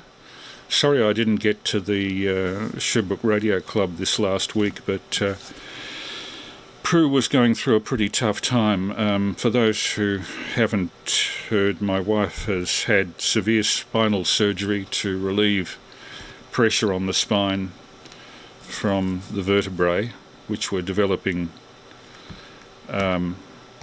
pressure points on the spine to the point where if they had not intervened, she would have become paraplegic. She's now in a very long, slow process of recovery with me as chief cook, bottle washer and gardener. She sleeps with the gardener. So hopefully I'll be able to slip away for the Moorabbin Hamfest next Saturday. Depends on how Prue's doing with her personal, how can I put it, things like buckling up moon boot. She's wearing effectively calipers on one leg while she effectively learns how to walk again. But how was your week, Peter? VK3ACZ and group, VK3AML. Yeah, VK3AML in the group, VK3ACZ. Good evening, Chris. Good evening, Dave, and listeners. Yeah, it's been a good week, Chris, and not at all surprised that you weren't able to make it. We understand that Prue needs to come first, and it's completely understandable. Something relevant to your broadcast is that Jim, 3AMN, or Angry Man now as he calls himself, turned up with his hair dyed, so he wasn't the snowy-haired guy that we saw on your video. He had very, very dark hair and changed his appearance incredibly. Not sure what motivated him to do that. He said something about stirring up the grandchildren, and that it would have done. But anyway, just quickly about my week. This afternoon got into South Africa on 15 metres, so that makes 10, 15 and 20 metres that I've got into South Africa on. Only one new country this week, that was Marshall Islands, but otherwise it's still been a great week for DX. The Sherbrooke Radio Camp next month will be on the second week, because we're all away at another one of the radio camps, this time the other side of Dimboola in, I think it's the Little Desert National Park.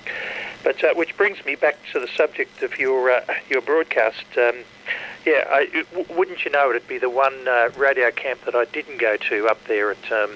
I've already forgotten the name of it. Starts with Whroo. W, doesn't it? Felt a bit envious, but Sandra had her bushwalking club were up at Mount Beauty, and I was roped into going to that instead. Listened to the guys on their 80-metre net of a morning, and walked around Bright Township with a little receiver too, listening to everybody, so wasn't completely lost. You got to give Tom a bit of credit there. He's the enthusiastic teenager that I would have been if I'd been in amateur radio at the same time. And on to Flinders Island. Loved seeing a video of the time before I was born at Mutton birds. It made me petrels. Yes, made me. I must look up why they're called mutton birds. Mutton, I understand, belongs to sheep. Renewable energy. Good thing, and I don't want anybody to throw rocks at me, but I wish it didn't look so awful. What an eyesore those windmills are, however good they are.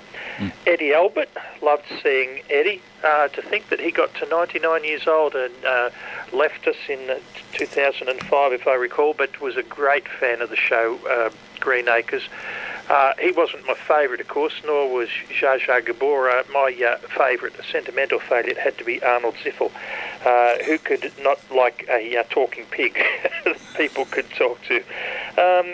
Comment about the the rooftop solar cells, you forgot when you were rattling off the attributes, you forgot one thing, the awful amount of QR Mary they can put out on the HF bands. And my last comment, loved your putting on the head torch for the Moorabbin Hamfest. I know exactly what you're talking about, having been there last year, and look forward to seeing you this time next Saturday. Hope it all goes well. Anyway, enough waffle. That's a pretty long over. Back to you, Chris. Great broadcast as always. VK3AML in the group, VK3ACZ. I left a long gap there. VK3ACZ and group VK3AML.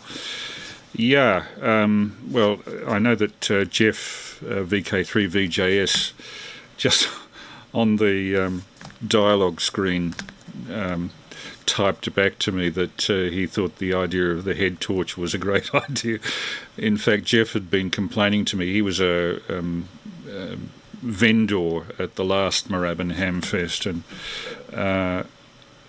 the lighting was one of the two major objections that he had to the last Hamfest.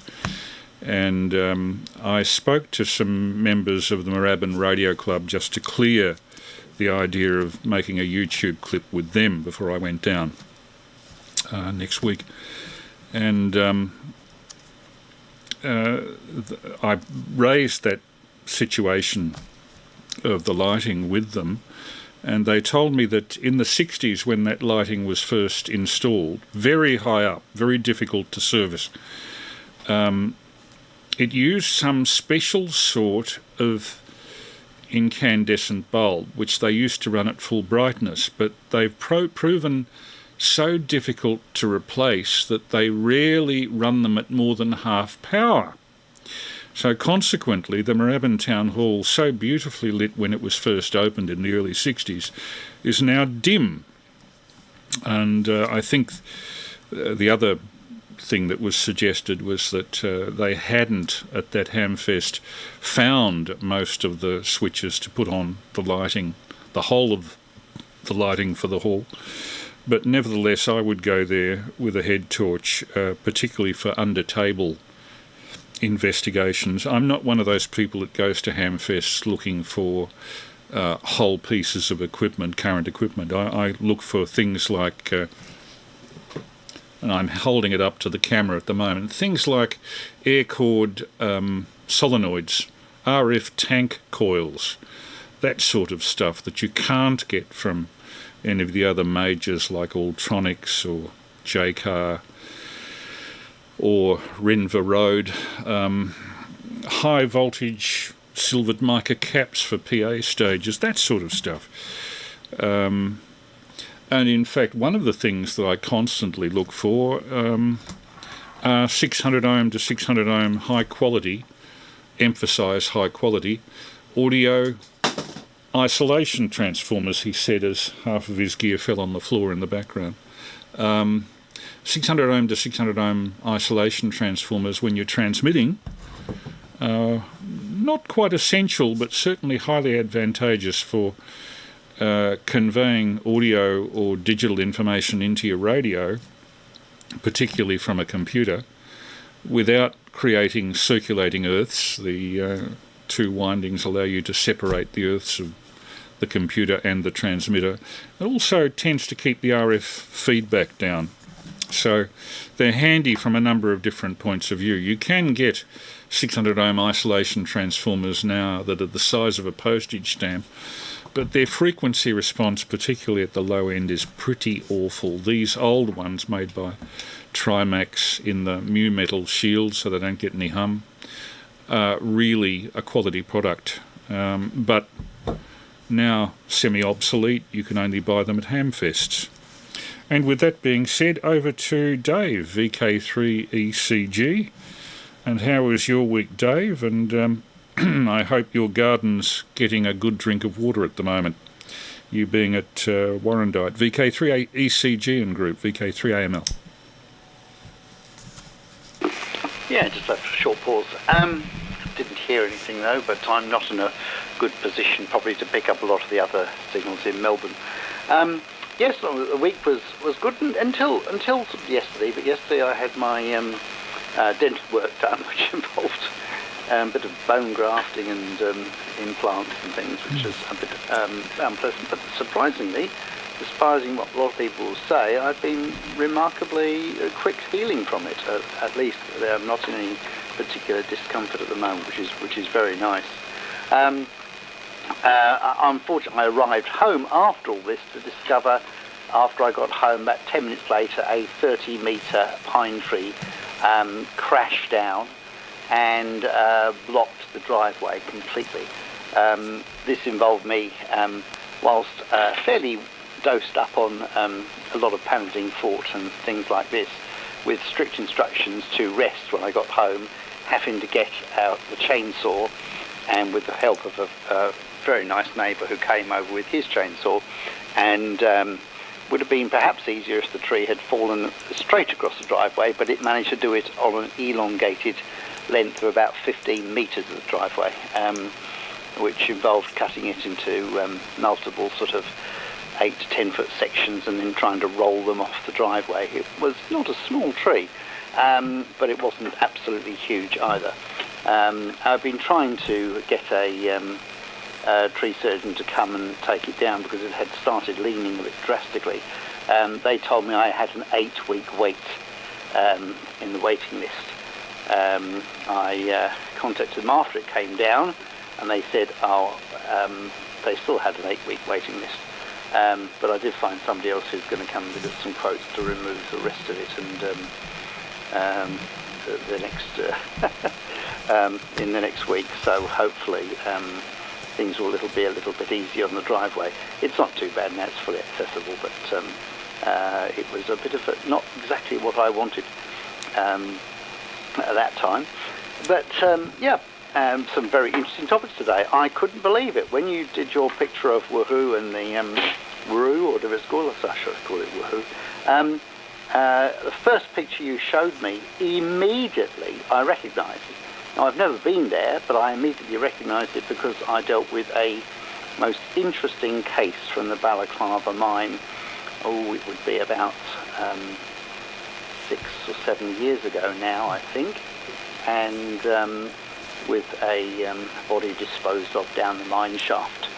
I said to the police, did they really want me to go up there? In fact, I should have said yes, but I basically am not very keen on climbing into small crevices and cracks, so they sent me lots of filming and things like that.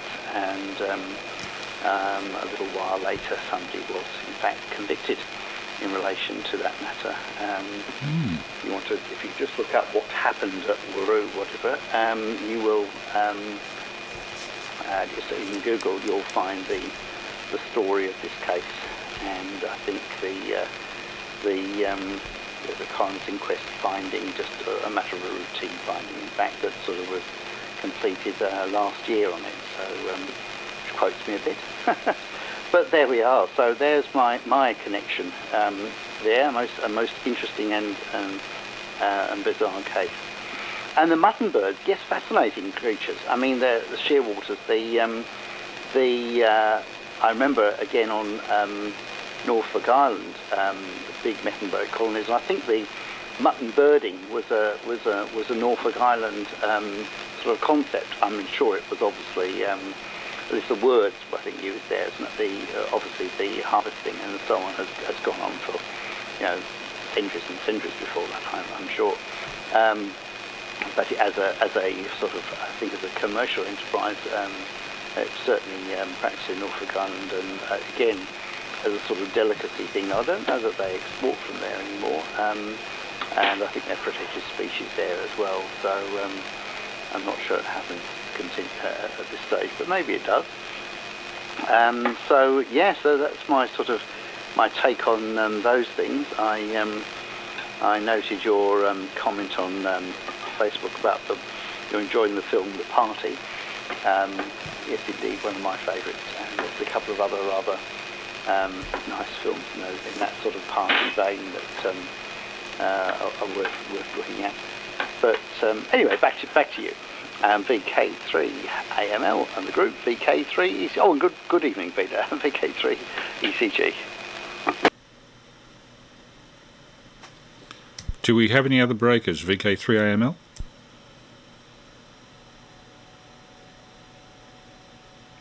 No, just the regulars. Okay. Yeah, the party. I was discussing that on the Facebook posting I made about it. It had a lot of the characteristics of one of those absurdist comedies that was made by Jacques Tati in France, the Monsieur Hulot films, Monsieur Hulot's Holiday and all that sort of stuff. Absurd visual situations milked for their comic their comic capacity, including that scene where Peter Sellers' character, an Indian twit who accidentally gets invited to the party and wreaks havoc, one of those people who everything he touches turns to rubbish, managed to destroy the upstairs toilet. And when he tried to get some toilet paper to fix the trouble, slight pull on the first sheet, and then the whole toilet roll slowly unwinds on the floor while Peter Sellers just stares at it in wonderment. Classic moment. Yeah, Prue greatly enjoyed that, and of course with her inability to get around, we needed something to cheer her up a little bit. She's got a very good prognosis. I mean, she's now knows that she's not going to be paraplegic, but it will be a very long, slow process for the spine, the bone grafts, and the plate that was inserted to fully heal. And she's starting to notice the lack of people, the lack of ability to visit people. And she's the car driver in the family, so whatever shopping I do, I have to do by public transport with hand trolley. So with me as the chief cook, we're having different food to normal, not necessarily worse, just different, and Prue is getting used to that. She actually finds the food that I cook a pleasant change, which is at least one thing that's okay about it. Something I noticed, Dave, that probably you would know about, Prue for a long time after the operation with a lot of pain was on opiate painkillers, carefully prescribed, and her weight plummeted. It's an interesting byproduct of opiate painkillers that they have an effect on your appetite, and her appetite dropped to virtually nothing. Now, Prue's somebody who's always had a slight weight problem, and she's lost something between 5 and 10 kilos in the course of the opiates that she was taking. She's off them as of last week. They were eased off so that she wouldn't get any habitual effects of them. And her appetite's returning, and as that's happening, I'm having to buy more stuff for the hand trolley that I have to wheel about 1 kilometre from Burwood 1 shopping centre. So it's some good, some bad. Congratulations on all the radio contacts, Peter, South Africa particularly, and note Sandra with the Mount Beauty hike. I've been to Mount Beauty, but I haven't actually been south of there to Dinner Plain or any of those places, Mount Feathertop. And having seen a video of the climbing of Mount Feathertop by Paul VK3AMN, it looks like a fairly easy climb if the weather's good, so it would be a very interesting place to do VHF and HF communications, which I might steel myself to do one of these days on a good summer day. And the Whroo camp, I would think because of the lack of population there now that the noise would have been very low. And until Dave mentioned that thing about a murder with a body down a mine, I thought it was a perfectly delightful place. Sorry, Dave. Anyway, over to you, Peter. VK3ACZ and group VK3AML. VK3AML and the group VK3ACZ.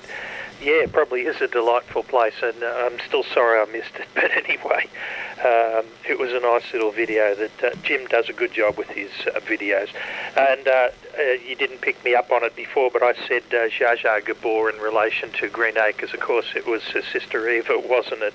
And it's still on the mutton bird burrows, and I think I called them petrels or something. That's right, they're shearwaters. I don't think that putting your hand down the burrows would be a great occupation at all. I think that would fail a few health and safety measures there somehow. And your suggestion there that if they feel something with feathers, they're all right, but if it's something cold and scaly, make a quick exit. I have a funny feeling it'd be too late for that. Because I know there are tigers on all those islands, and they're the last critter you want to meet. They can get quite aggro. For all my DX work, Chris, I still Denmark and Argentina are eluding me, and I've heard both in the last few weeks, but no getting him in the loggers yet. But anyway, that keeps me keen and enthusiastic. Last Monday's club meeting, Chris, we had a couple of videos. One was on the invention of single sideband, and I've already forgotten the fella credited with most of that, even though it was a 40-minute video. You might have seen the same one, but Greg would have to give you more information about all that was. The party, not qualified. I knew straight away you didn't mean Don's party. I've actually got a copy of that one. Thoroughly enjoyed that one. Graham Kennedy and a few others at their best. But Mount Beauty, I think rather than Feathertop, Mount Bogong's the place I want to head off to. I didn't this time, I just looked at it very longingly, but it's about a 5-hour walk to get to the top, and the view's absolutely sensational from the highest point in Victoria. And last comment for this round is in relation to poor old Dave and his dental work. Not a lot of fun, Dave. I suppose you didn't heed the advice that some people have suggested there, that when you're in the chair, you just as the dentist or oral surgeon's about to start work, you grab them by their private parts, smile and say, "We're not going to hurt each other now, are we? Hi, hi." Hope that wasn't going too far. Enough silliness for this round. Back to you, Chris. VK3AML, VK3ACZ. Still no breakers. VK3ACZ and group VK3AML. Yeah, the invention of sideband. I don't know who it was, but I know that pre-war there was a transatlantic sideband telephone channel, one channel initially, using sideband. I think that was the first HF long-distance test of it, and it was outstandingly successful. The thing I notice of recent years, unlike the 1970s, most of the filter-styled rigs of the 1970s, the audio sounds fairly gritty and horrible, and there's not much below 300 hertz. But more recently, the more recent rigs, particularly the software-defined ones, the audio is fully competitive now, if you have a really good receiver for it, with AM. There have been major jumps forward in sideband audio quality from commercial rigs in the last 10 years or so, particularly with the advent of software-defined transceivers like the ANN and is it Ellicraft, and what was the third one? Flex radio. Those are quite outstanding, and the users of those, I think the Flex radio is being used by our friend ZL4, is it RMH or RHF? Ron has a totally software-defined shack, and Roscoe, VK3KRH, down in, I think, Mardan in Gippsland, has, I think it's either the Flex or it's the ANN. I think it's the ANN that he's got. The ANN's the one that I'm more interested in getting. But it'll be a big investment. But if I manage to have another decade alive, and I'm 68 now, it may be worthwhile at this juncture at least getting the core piece of equipment for an HF shack together. Incidentally, if you can hear fans going in the background, it's quite cold tonight, as no doubt you've noticed, and I'm running a fan heater on low constantly, which is probably causing a bit of a racket. One of the problems, actually, of running high-gain mic and, what do they call it, volume compression limiting, is that most modern equipment has fans in it. There are 2 fans in my computer back there. There's a fan in that radio, there's a fan in that power supply, and all of them add to the noise to the point where there's continuous kind of a fan hiss in the background. And looking at my VU meter, as I can on this OBS software, I can't achieve more than 35 dB sig to noise, no matter how good the link is. That's interesting. There's a rumbling noise outside. Wonder what that is. It sounds like a helicopter flying close by here. Now, Dave, bone grafts for a tooth operation. Holy Moses, what the hell did you have pulled? Daisy roots. And tell us more about the Balaclava mine. Did the murder occur there, or was the murder somewhere else and the body was dumped there? And I can understand why they dump it there. It's a fairly lonely spot. VK3CG and group, VK3AML. Yeah, VK3AML and group VK3ECG. Yes, as you suggested, it is a lonely spot, and it was a disposal down there. Yes, exactly. But yes, it's all widely reported in the Age and so on. As I said, you can look it up, and I think even the finding from the court and the finding from the coroner's court, where they did a subsequent inquest to sort of summarise it all, is all online these days, so you can read it all. Most of these things are actually accessible. It's fascinating when you look at some of the old historical cold cases, and I noted the cemetery, talking with a lot of unmarked graves, and of course the deaths in the mining communities were incredible.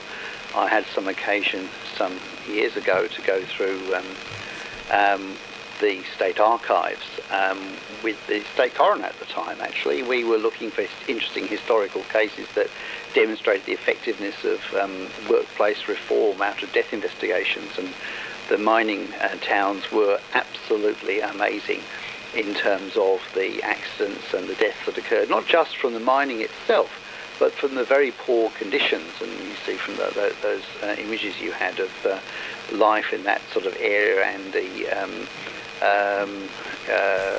I mean, more money, I keep saying, was made by people who brought goods in and services in than was ever made by the miners digging up the gold themselves. And because of course everything cost huge amount of money to cart out to these places, which really didn't have much of a local industry in terms of being able to produce the things that they needed. That came a lot later.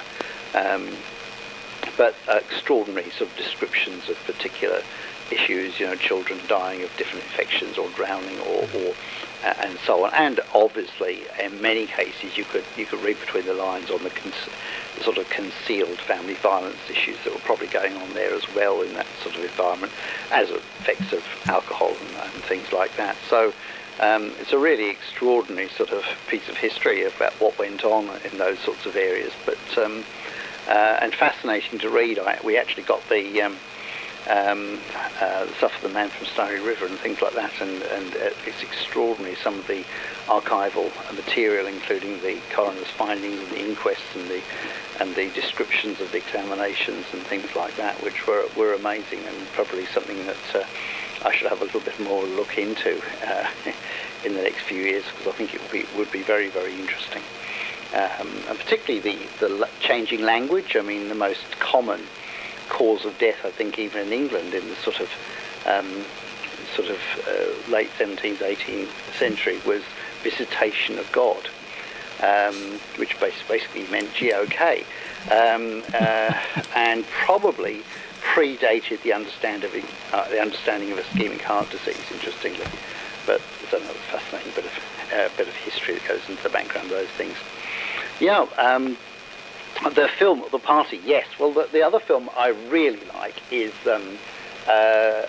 Dinner Game or Dinner for Fools, and later on reproduced that the movie as The Dinner for Schmucks, which had, of course, Steve Carell in it. But I think the original French film, The Dîner de Con, is one that's well worth watching, and it's extremely clever film, really, and one of the funniest things I've seen. I have to say that Steve Carell is a little over the top, but it's actually quite a good version to watch.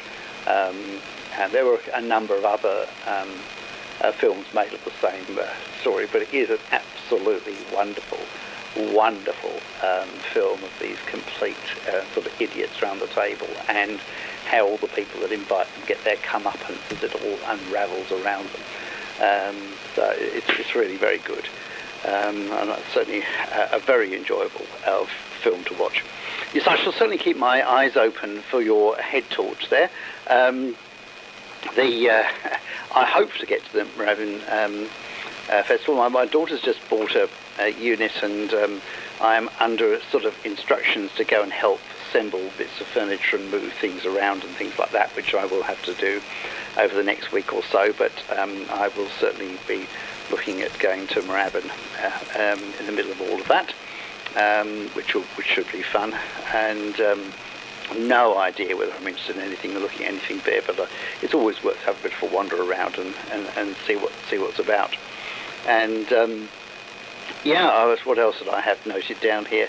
Oh, the head torches. Yes, I mean, the other thing, I certainly have those. I've got a couple of head torches, which I actually tend to find I use these days for when I'm constructing things, because as you get on, the eyes aren't quite the same when you're trying to solder tiny surface mount components or something like that. It's an absolute pain without a decent actually light source. Just increasing the illumination is amazing. And I've actually, go back to the dentist thing, I've actually got a set of those dental loops, the things that dentists put on, and which have little telescopes, effectively, which you have on in a set of glasses with a little LED lamp in the centre, and those are absolutely stunning. The trouble with them, of course, it's great when you're working on a tiny bit of circuit. As soon as you go to look at somewhere else to pick up the stuff or whatever, it gets a lot harder, and you find you're flicking them off all the time and things like that. But once you're set up, it makes a heck of a difference when you're trying to solder tiny things on boards, and I do like quite building that little things like that. And I've built a few things recently, and it really does make a difference. And I got it from some cheap supplier, I think, of dental equipment in Sydney, and it wasn't terribly expensive. In fact, it's some Chinese import, but was actually been a very, very useful item. I shall look forward to seeing you with a slightly more strongly illuminated lamp on your head. If you could just reflect it up, you get a halo effect as well, and you could be the sort of the YouTube angel or whatever it is. Anyway, back to you, VK3AML and the group VK3ECG. I think I'll come with a couple of red horns from costumiers and come as a devil, actually. I've only ever, on 2 occasions, had an objection to covering a hamfest. One was from a guy, surprisingly, who was so far back in the crowd and so briefly seen that I couldn't have picked him from Adam, even with a 4K screen, as I have here. So I think he was just a little paranoid. And another one, probably a bit more legitimate, was somebody I assumed was more of a friend than he was, who allowed himself to be filmed and then feigned that he didn't know it would be on YouTube and complained about it 37 months later, by which time, of course, the original files that I could edit from, the high-quality files, had long gone.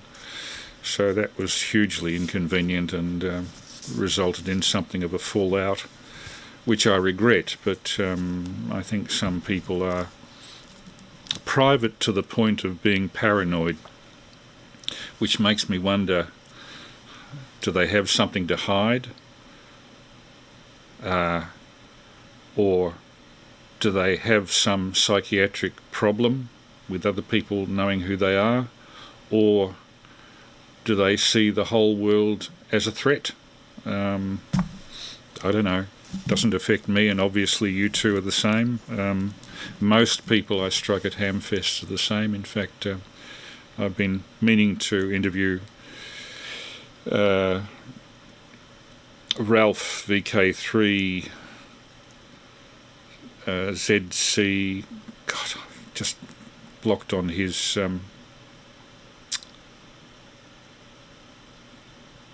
I've blocked on his call sign, but Ralph down at Chelsea, because Moorabbin is kind of halfway point, it makes it a convenient place for me to interview him, and he has a background in the maintenance of scientific and measuring equipment, so he has a very interesting background. Yeah, so there was a Whroo body disposal.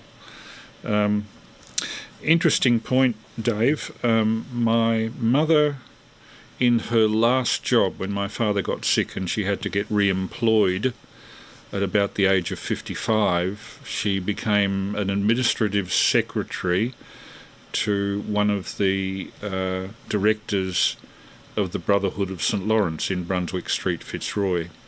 And in that position, she dealt with the deceased estates of a number of people who would will their estate in the absence of any other surviving family to the Brotherhood of St. Lawrence. And on occasion, she would have to arrange the funeral for those people if they died alone with no dependents and basically no friends who could handle the funeral. This is back in the early to mid-70s, about 50 years ago. And my mother was actually responsible at the time, although she never took credit for it, for cracking a racket of multiple burials in the Melbourne General Cemetery, where a number of bodies that the underworld wanted to dispose of were buried in the place where you'd least look. In other words, the older deserted parts of the Melbourne General Cemetery. Perfect place for a body. Shove it there. And I believe that one of the funeral parlours was in collusion, and they got done as well. I think that's why Mum never took credit, because never know what part of the underworld would take retribution on the poor one. My mum has been dead now for 27 going on 28 years, so it's a long time ago. So I think it's Peter, VK3ACZ, VK3 Alpha Mike Lima. Yeah, VK3AML in the group, VK3ACZ. And Dave will remember this. It must have been in Shepparton not so long ago that they were digging to either exhume somebody or place another person in, and somebody was in there that shouldn't have been. And it was considered a supposedly clever way of disposing of a body until it was found. And I don't know why the name Dennis Tanner came up in relation to the Whroo mine. That's probably a terrible thing to say. No, he is innocent. He's officially found innocent as far as I know, so I've got no right to mention his name in relation to bodies down mine shafts. Chris, the documentary about single sideband invention, we did have a long, either on the same video or another one, about that telephone line between the States and England, and very, very good it was. It was thoroughly entertaining. Curious fact about the whole thing is that this documentary suggested that hams really had to be dragged kicking and screaming towards sideband. Most seem to have the attitude of AM wasn't busted, don't try and fix it. But it was only the overcrowding of the bands that persuaded them to move towards the newer format. So there you go. I wouldn't have thought so. Chris, I had a wonderful time at the Warrnambool Hamfest on just after Christmas last year, so I'm really looking forward to the Moorabbin one. Miners' lamps or searchlights notwithstanding, just because we've suffered the indignity by necessity or otherwise of being locked up for so long. Just wonderful to be able to get out and put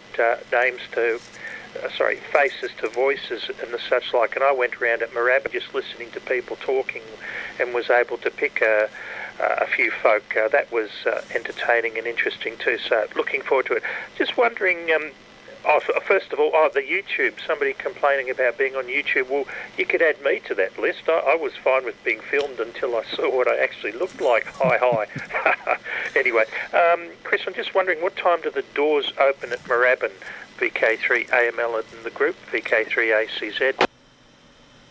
I hope somebody can look that up, because I might interrupt my stream if I do it, but I think it's 10 o'clock. I'm not sure. I'll ask Dave whether he can look it up when we turn it round to Dave. 10 a.m? Not sure at all. For most of these things it's 10, it might be 10:30, it might be 9, but it's certainly morning, Saturday morning. So Dave, 3ECG, if you could look that up briefly for us while I'm talking, that'd be appreciated. Dennis Tanner, I'll have to look him up. I remember the name vaguely, but I don't know. As far as amateurs being dragged kicking and screaming to AM, there was a degree of resistance to sideband, not so much from an overcrowding point of view in this country, because overcrowding has not been that much of an issue in Australia.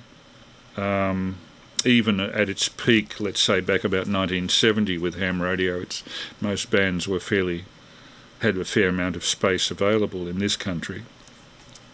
But there was a small group, including myself, VK3UI, the old VK3AML Tony. I'm just trying to think of the other calls. Dave 3ASE was another. Paul VK3BEK. When he was BEK, not EN, as he is now. And I'm just trying to think of the other people involved with that.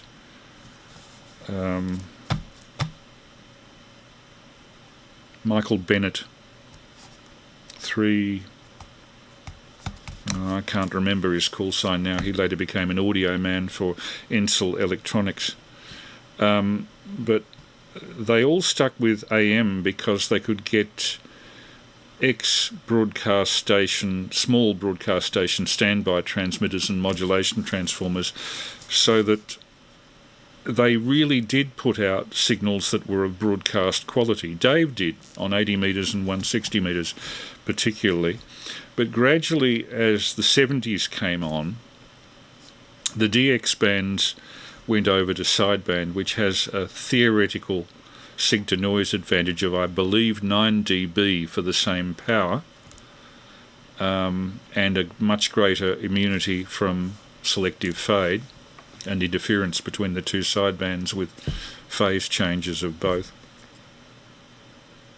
But it's much harder to get sideband with really high audio quality unless you go, as people have the last 5 years or so, for the software-defined solution, because the ripples in the top of the passband of a filter in a filter rig are such that it's very hard to make flat frequency response across the 300 to 3 kilohertz of a filter.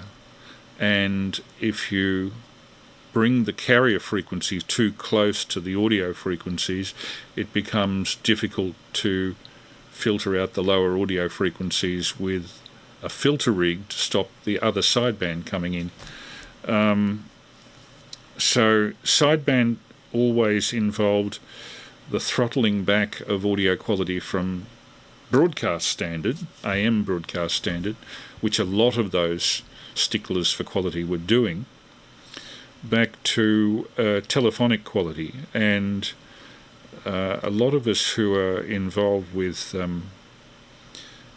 creating the illusion of an auditory environment, sounds very poncy, but there is an advantage in being able to hear what's around at the other end of the contact, and that used to be a major part of the attraction of listening to Tony 3AML.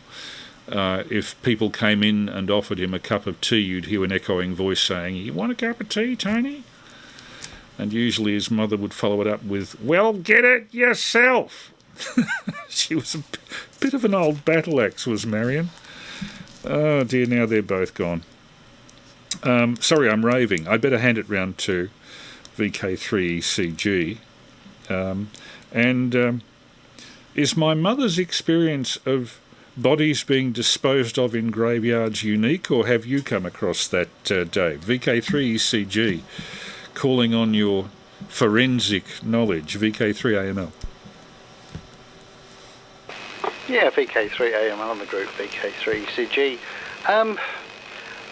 Well, I mean, it's difficult really. I can't recall many cases I've come across like that. In fact, I can't recall any, but I'm sure there have been cases. People certainly buried on the same graves, and certainly in families that's not uncommon.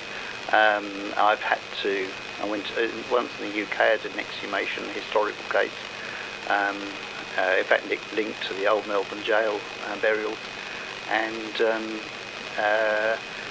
there was an entire family were effectively buried one on top of the other, the prescribed depths and things like that, and we had to get an ecclesiastical court to allow us permission to exhume, and that had to have a moral value, not just a scientific value. So it was a very interesting application. Yeah, and the case I'm talking about in the mine shaft has nothing to do with the person you mentioned. It was a much more modern scenario. I think this case was 2016, and one of my last sort of active cases, I suppose, and was a kind of complex sort of story, but and was all well reported in the Age and the Herald Sun and so on of around that time. And yeah, interesting sort of cases. Certainly, I would have had about 3 or 4 cases of people disposed of down mine shafts. It's not an uncommon scenario in that sense, but it's not super common either. And in fact, many of these places are well walled off. If you go to the mine shafts in Warrandyte, for example, up on Forth Hill, and it's just studded with shafts, but you have to be very careful. And most of them have been, concreted over with big iron gratings and iron doors and things like that, because they're actually very dangerous. And I don't think anyone wants to go and rescue people out of these things. There are a couple of mines you can actually sort of walk a little bit into and see, but with tours and things like that. But they're actually quite dangerous sites. And it's a very popular area for people with their mountain bikes and walking and things like that. So, but there are parts where it's all treed over now, but you can imagine what it was like with all the diggings, and you can see all the diggings and the water runaways and the troughs and things like that. So, and then there is the ore crushers and things like that, and the sites for those that are there as well. It's quite an interesting small trip, actually. It's not as riveting, I suppose, as some of those Central Goldfield ones, but certainly very interesting. And of course, the tunnel and the arrow, which was used to create the water pressure differences for the water pumps that were turned onto the banks of the Yarra to wash away the silt and then collect the alluvial gold and so on. So it must have been a very, very different place in those days. Yeah, the opiate stuff is interesting. I don't know a great deal about it. I mean, people obviously in different experiences, people both can lose weight and can gain weight. It just depends a little bit on, I suspect, what's going on and what's causing the need for the opiates, to be honest. I suspect it's a bit different in people who've got an addiction as to people who are being treated, legitimately. And certainly it can cause people to lose appetite, but sometimes the inanition and the fact that they're not able to do anything at all and exercise and so on, they can actually gain weight sometimes, so it's very variable. But obviously as soon as you can come off those sorts of things, the better. I mean, you just look at the terrible situations in the US with the opiate issues and problems they've had with inappropriate prescribing and really appalling sort of situations being widely publicised. There's been a few big documentaries on it, and but then again, it's a very successful drug. If you need it, you need it, and as long as you can control it properly, then that's fine. But it can have issues for people, and these things to be very carefully monitored, and they usually are. The fan noise is interesting, isn't it? I've every time both my rig and that I'm using and the power supply, which I think is the same as one you've got there, Chris, that sort of the fan comes on fairly quickly after I start transmitting, although nothing seems to get terribly hot, I have to say, but obviously it's pulling a few amps and it must trigger the fan. Must be a slight temperature rise or something. It's very sensitive and seems to switch it on at a moment's notice. And it's quite noisy, actually. It's not that it's rattling. I don't think the bearings have gone. It's just it's inside a sort of desk sort of shelf unit cupboard, and I probably, if it was just walled off a bit or I put it underneath the desk, it would be a lot quieter. Perhaps I need to do a bit of juggling around to things. It's interesting, actually, Peter. I was talking. We were on the soup kitchen thing a couple of weeks ago. I didn't get on last week, but and I was slightly off frequency, and it wasn't the clarifier. One of the things I discovered with this the radio I'm using for FM at the moment, which is a rig that I had considered it was going to take a lot more portable, and it's the little this is the A57, not the D model, but the very early version of it, which I had picked up some time ago. And the nice thing is it will do sideband, obviously, and on all frequencies and all bands, and it's really good, except, and it's a widely reported fault, that for some reason the sideband drifts on transmit and receive in parallel, even if it's got the crystal oven in it. And it's absolutely rock solid on HF, and it's rock solid on FM, and it's rock solid on everything else except sideband on 2 meters.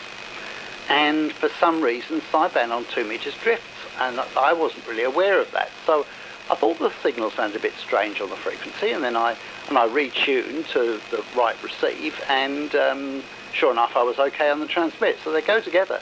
And I've looked it up, and no one seems to have a simple or easy explanation for why this happens, unless it's a display fault, effectively. But it seems odd that it does the receive and transmit as well.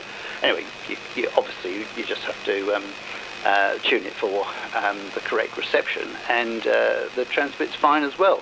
But if you dial it up to the actual frequency, you're just out by a tiny amount. Probably no more than 250 hertz or something like that. It's very, very close, but it's just enough to be a little bit annoying. but there we are. What else did I have? No, nothing else, I think, for this over. Anyway, back to you. It's VK3AML and the group VK3ECG. Just before we move on, Dave, did you manage to find the opening time for the Moorabbin Hamfest? Yes. One thing I did put down in my notes and forgot to read out. Yes, look, my understanding it's 10 a.m. That's what I had in my diary, and I quickly went on the site, and yes, it's 10 a.m. Good, 10 a.m. Next Saturday. Good. Everybody knows now. Everybody listening here anyway. How many listeners have we got? Let's have a look. At the moment, 12. 12. So we're not doing as well as last week. I don't know what went on last week. But, with these sessions I get, maximum of about 20 concurrently. And over the next week I get between 170 and maybe at the most 400 views in the course of the first week. But last week's, I don't know what happened, but for no apparent reason, I checked tonight on how many views last week's live stream had. 1,100. Why? maybe a lot of people were interested in greeby synchrophase very early 1920s radios and were interested to see the manufacturing. I don't know. One tries to analyse why some sessions are more popular with viewers than others, but that one escapes me. Not that I'm particularly looking for large numbers of viewers. God knows I'm not a teenager looking for being popular. To some extent, I'm an irascible old bloke that's anxious to piss off the maximum number of Mother Grundys as possible. But it never ceases to amaze me why one week's upload will be popular, another week's upload, to me, with equally interesting material, will get only 170 views. Interesting. What else have we got here? Moorabbin Town Hall. Oh, in terms of goldfields, I have an ancestral connection. Most of my family came to Australia from Ireland as a result of the potato famine, late 1840s. They emigrated to Australia between 1853 and 1856. But one string of my antecedents came from northern Cornwall, where they first had been farmers in the 17th century. In the 18th century they became tin miners, I think, in northern Cornwall. And my great-great-grandfather, whose name was George Richard Roe Vivian, first of all went to the Castlemaine goldfields in 1854, tried his luck as a digger, didn't do terribly well, at a place called Moonlight Flat, which is kind of halfway between Chewton and Castlemaine. Lived under canvas. Decided very quickly that he could make far more money making mining equipment or manufacturing mining equipment than he could actually doing the mining. So with another chap in 1857 or 8, he formed a partnership and they set up one of the first foundries in Castlemaine in Moyston Street. Parts of it are still there. The offices for the foundry from 1858 are still there. The family home up the hill at the end of Moyston Street near the Burke and Will statue is still there also. Quite a bit of my family remains in Castlemaine, and great-great-grandfather Vivian is buried at Campbell's Creek Cemetery, along with about 6 of his children. But not his wife, interestingly. Anyway, he was a bit of an inventive type, old George. He apparently famously invented one of the first hydraulic drills for mining, for deep lead mining, with water spray to keep the dust down. And there was quite a big splash about that. But the main thing that they manufactured, and you've mentioned it, Dave, were the quartz crushers, a big machine with a steam engine, gear train gearing down to, with cogs, lift and drop long, very heavy iron rods like hammers onto a moving conveyor with quartz rock underneath. And he made them in huge quantities between 1858 and 1876. And a number of great-grandfather's crushers have been located out in the bush in the Aberfeldy region of all places, also at Blackwood.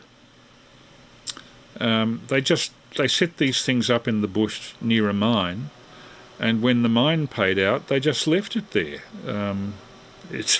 They were very heavy, and of course they've resisted the rusting of the last century and a half, and people fairly regularly sent me photographs of the nameplates on these crushers with Vivian Foundry Castlemaine written on the side of them in raised metal letters. So that was a major connection of our family is with the manufacture of that gear in Castlemaine. In brief, great-grandfather did extremely well until 1876, and then he was felled at 46 or 50 by a massive stroke, and he spent his last 10 years as an invalid trying to find a cure for the afflictions that he had, which basically paralysed him, and died in the hospital at Castlemaine in 1886.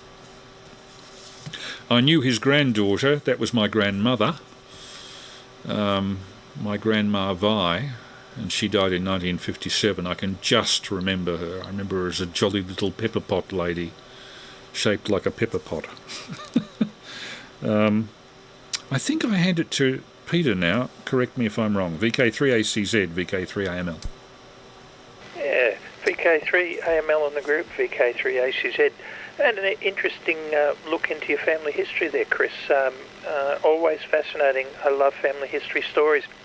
Mine originated from the England-Scotland border, and two brothers went to assist in the Battle of the Boyne, and Prince William gave them 800 acres of land, which is still in the family today.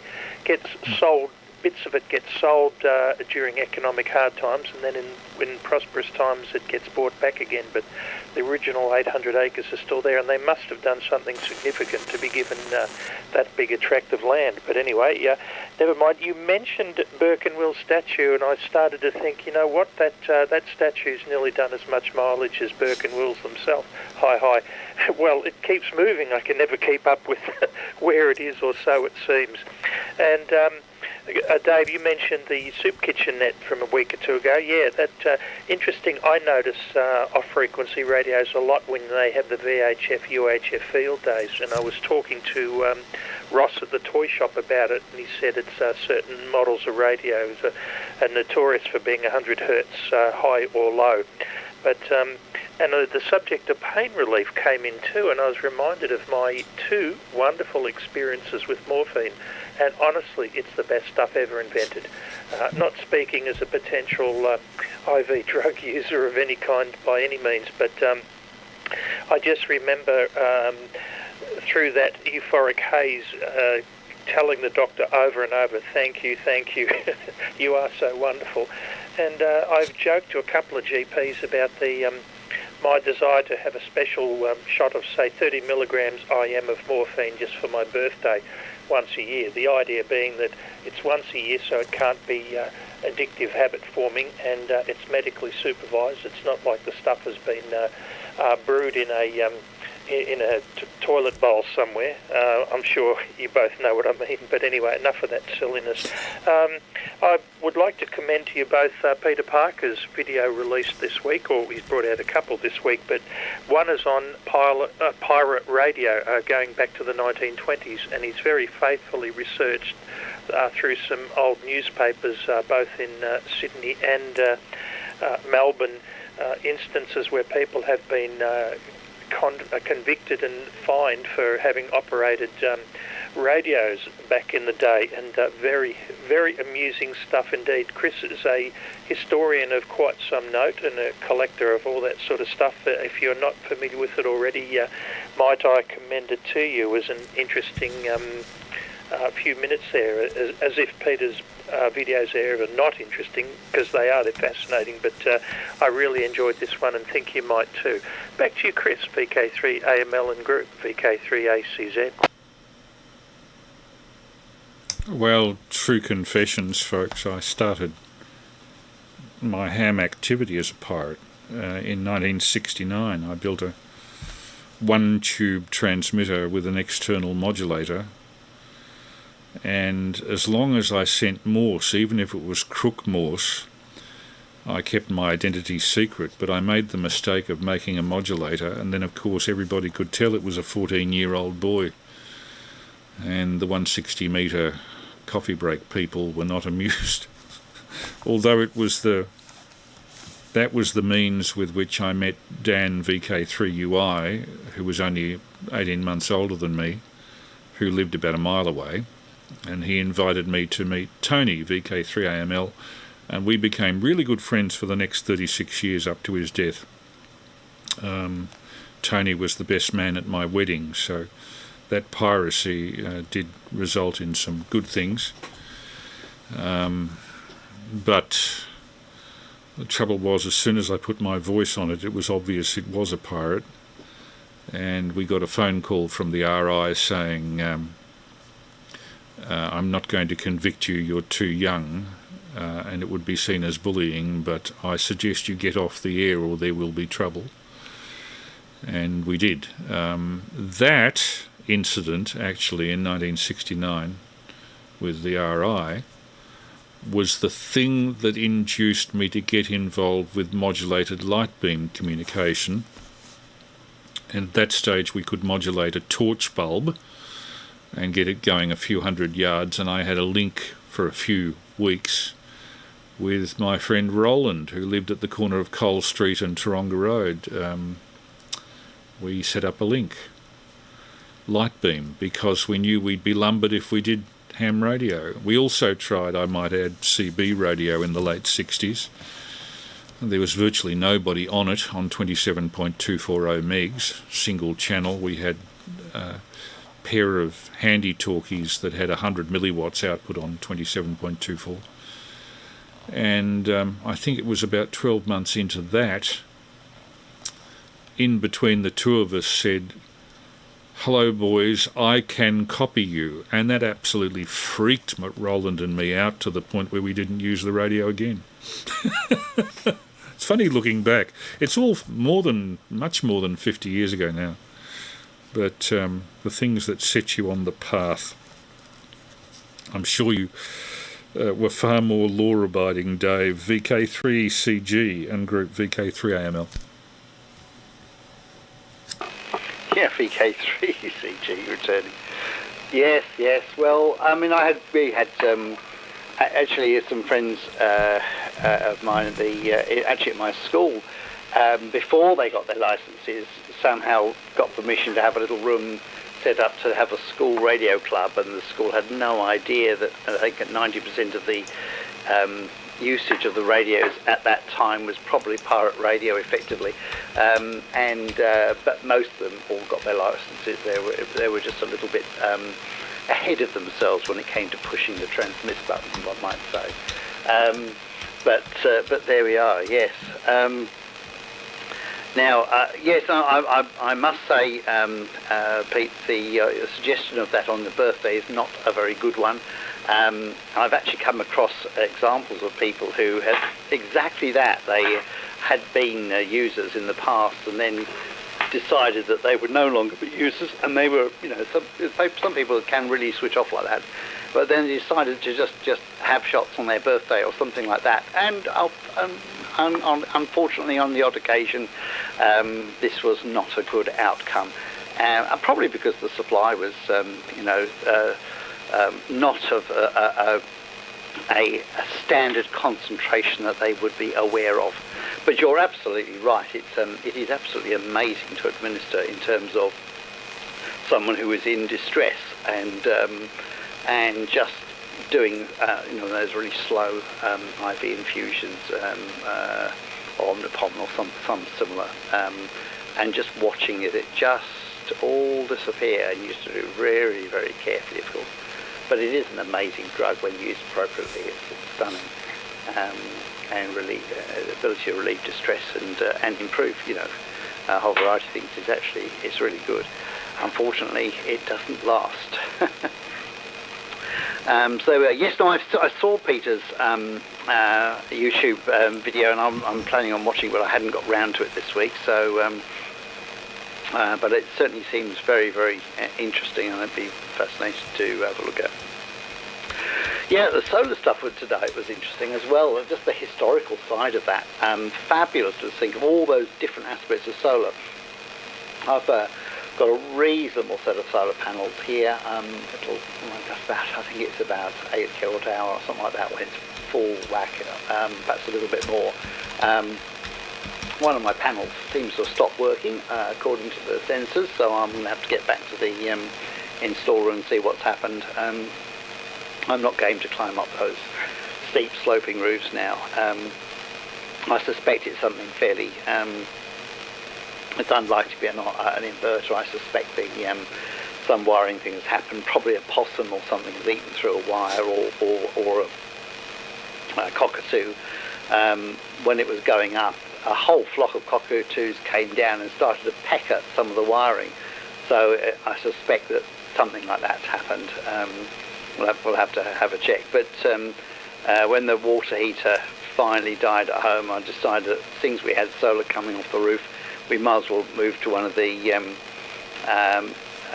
electric verse cycle, effectively, water heaters, which use considerably less power anyway, and as most of that is being generated by the roof anyway, even on the worst possible day to heat the water, that's been really good.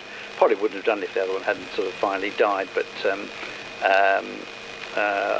what I discovered was that kangaroos coming to the block were knocking, because there was a bush near where the gas was, and every now and then we'd come home and the gas wouldn't be there, and there'd be all signs that the roos had been right through that area, and they'd knocked the lever on the regulator, and at least I think that's what it is. I can't think of anything else, unless someone's being deliberately mischievous, which is possible. And I used to think it was that, and then I discovered that the roos were coming through and eating all the shrubs around there. So I suspect something like that had happened, but it's something that we'll have to keep an eye on. But we, apart from the hob now, we've largely almost reduced our use for gas entirely. I'll probably at some stage will do something about a battery, but I haven't done that as yet. They're too expensive at the moment. I think I'm going to wait for them to come down a bit.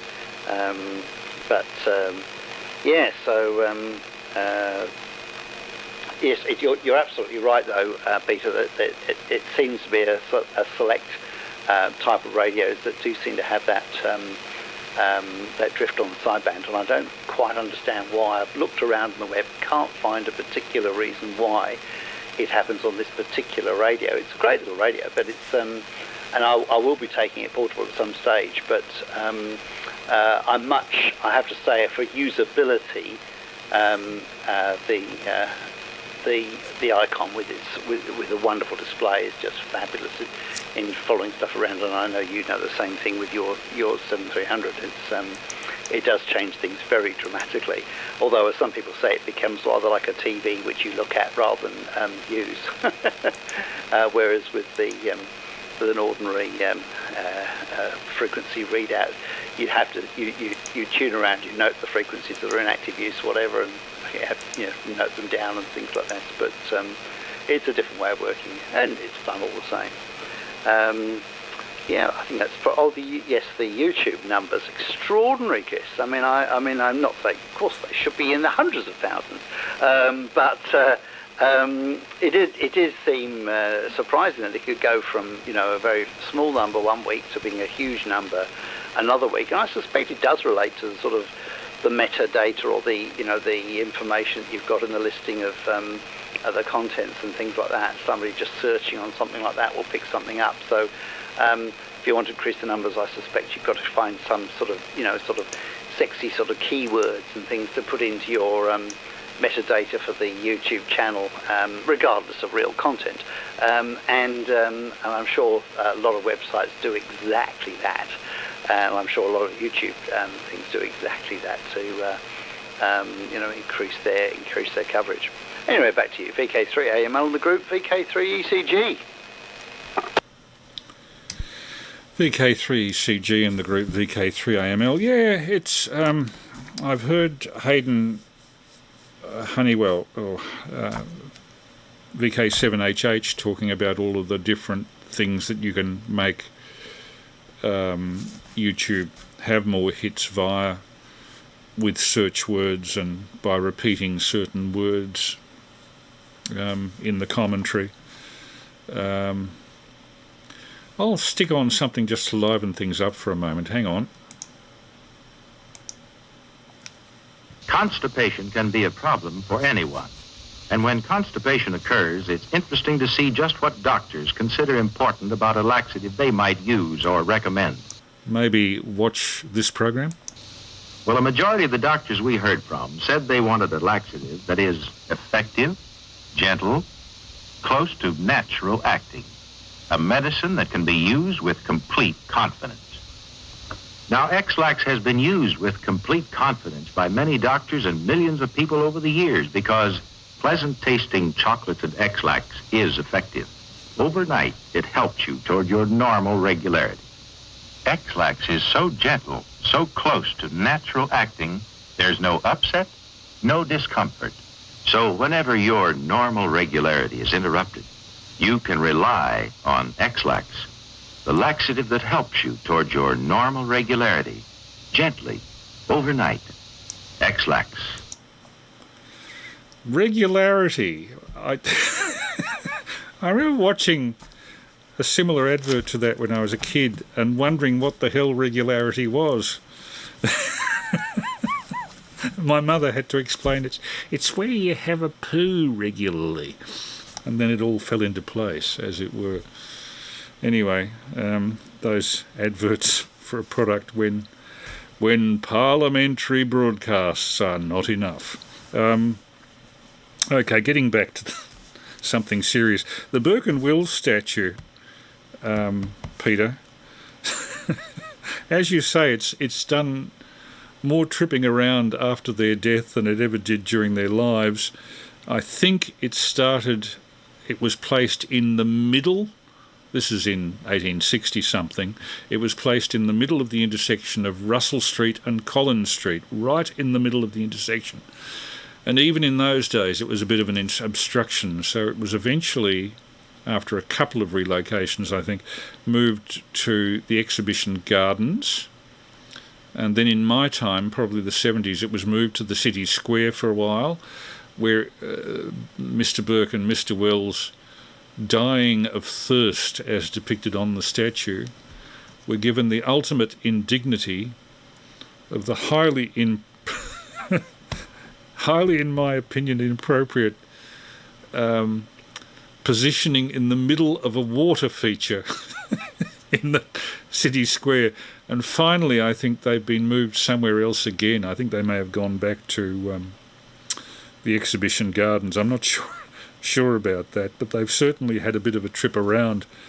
I had a friend who was into explorers, researching the lives of early explorers, and Burke and Wills were an unlikely pairing of explorers, apparently. One of them had a post-nasal drip problem. Rather an unattractive person at the best of times. And, if you want to cross Australia from south to north, where would you pick to go from? Surely Oodnadatta or the Flinders Ranges? No. Where do they choose to start from? Royal Park, Melbourne. It's not very bright, is it?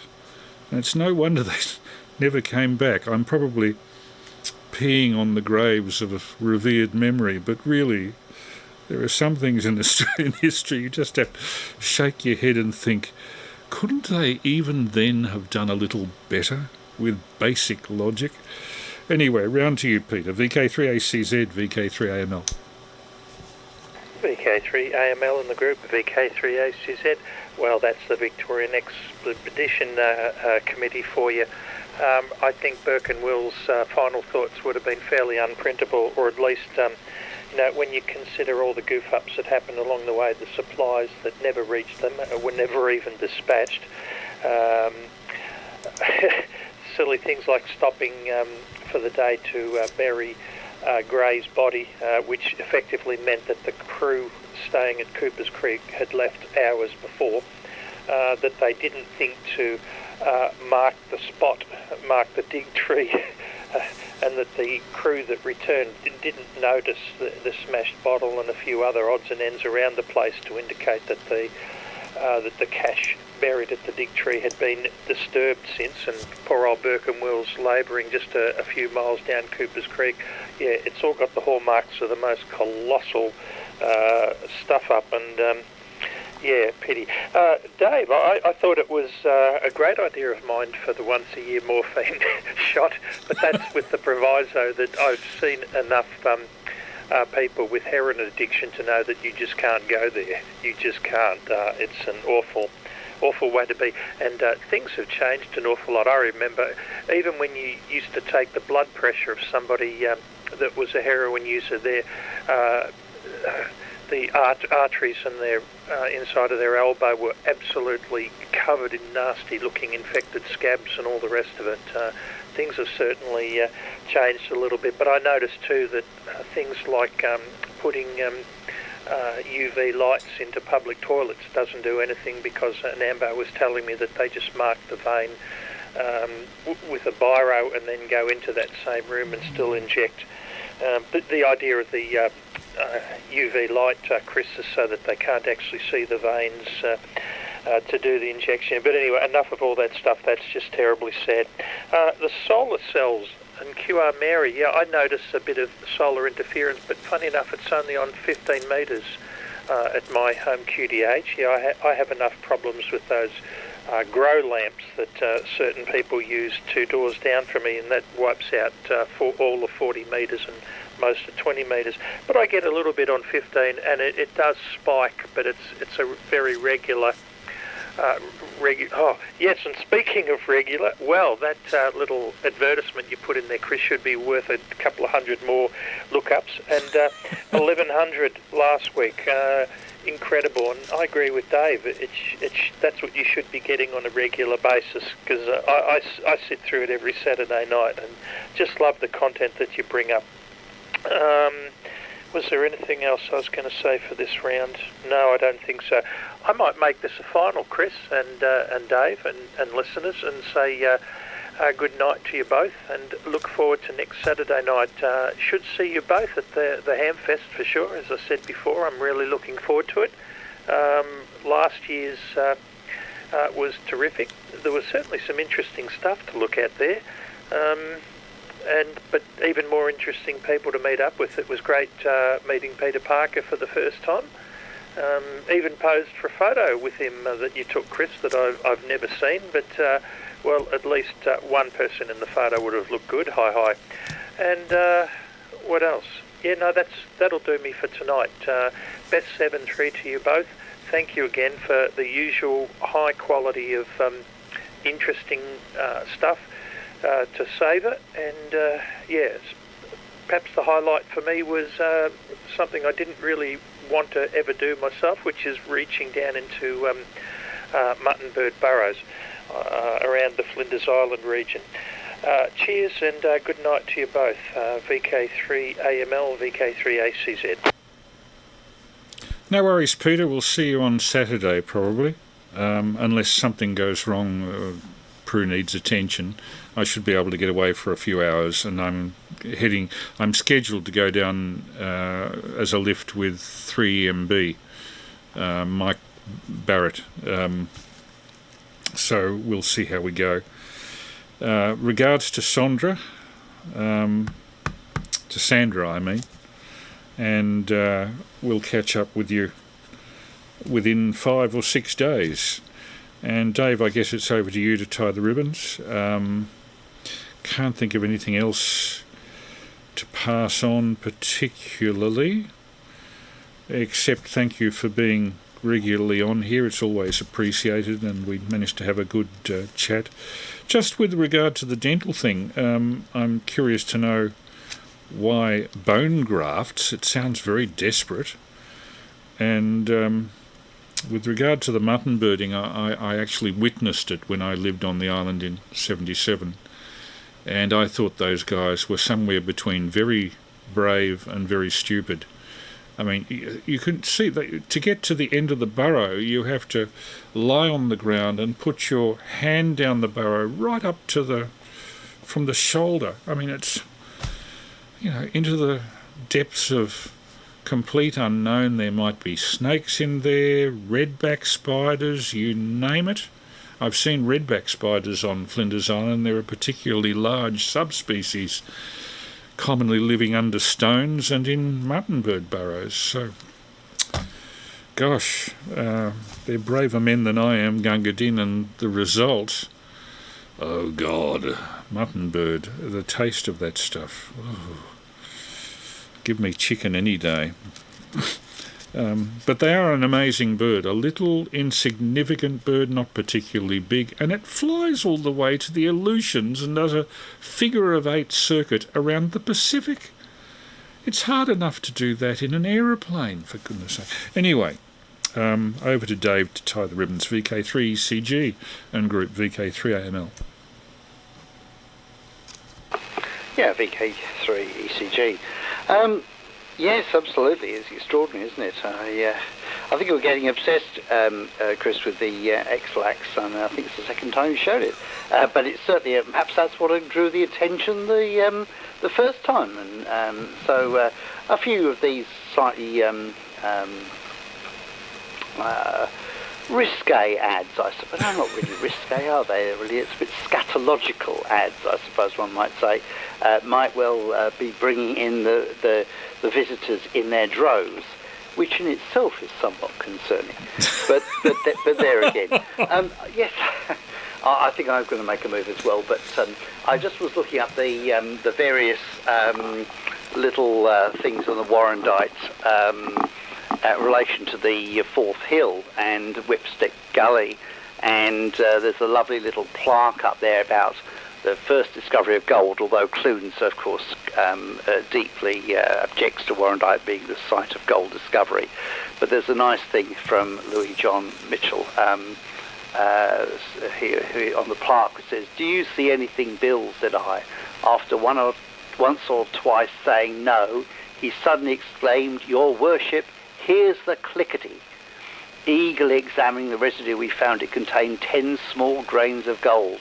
Permit me to add that it was the immediate publication of my discovery that stemmed the tide of emigration to New South Wales. So maybe there's something in that as well. And there's the other plaque, in fact, is related to the State Battery. So if you go along the main street in Warrandyte, there's a sort of little offshoot on the side by the park, and this monument marks the site of the State Battery. Built near here in 1897, the battery was driven by a water wheel and was used to crush ore from the Warrandyte goldfields. Remains of the timber foundation can be seen on the banks of the Yarra River, and that's in the main street. So yes, there's a really interesting sort of gold wonders, and there's a number of tours, and a couple of people have written some quite nice stuff about the Fourth Hill gold mines and the history of them and so on. So it's probably well worth having a look. I think there's trying to think if there's a photographer who does quite a lot of filming around those things, and a couple of writers as well. But there we are. Yeah, looking forward to the Hamfest, and if you get any problems, Chris, with transport or anything, give me a call, because if I'm coming down that way, it's probably no difficulty for me to sort of pop across and so on and pick you up if necessary. So look, let me know if there's anything I can do to help out there. Yeah, in relation to the tooth, no, it's just I had a large dental abscess that formed from an old root canal, and this caused me a lot of pain, and eventually it had to be removed, and it was a rather traumatic removal, which involved quite a bit of a bone disappearing from my jaw, and really the location was it needed something to be done and replaced, so there's a number of options, and so eventually I had this implant put in yesterday, and which is just like a big like a giant grub screw in effect, which is hollow at the top, and they put a little cap in it, and then eventually, once it's all healed up, they literally drill it into the bone. Then they can put a crown tooth effectively into the insert in the top of the grub screw. The grub screw is probably about, whatever it is, just I suppose about 5 millimeters across or something of that order, and about it's about sort of 7 millimeters long, something like that, and they screw them in. But because I'd lost a lot of bone around it because of the very difficult extraction of this tooth, it was just a bit narrow. And but fortunately, I was going to have a cow bone put in, which resulted in a considerable number of jokes from my wife about me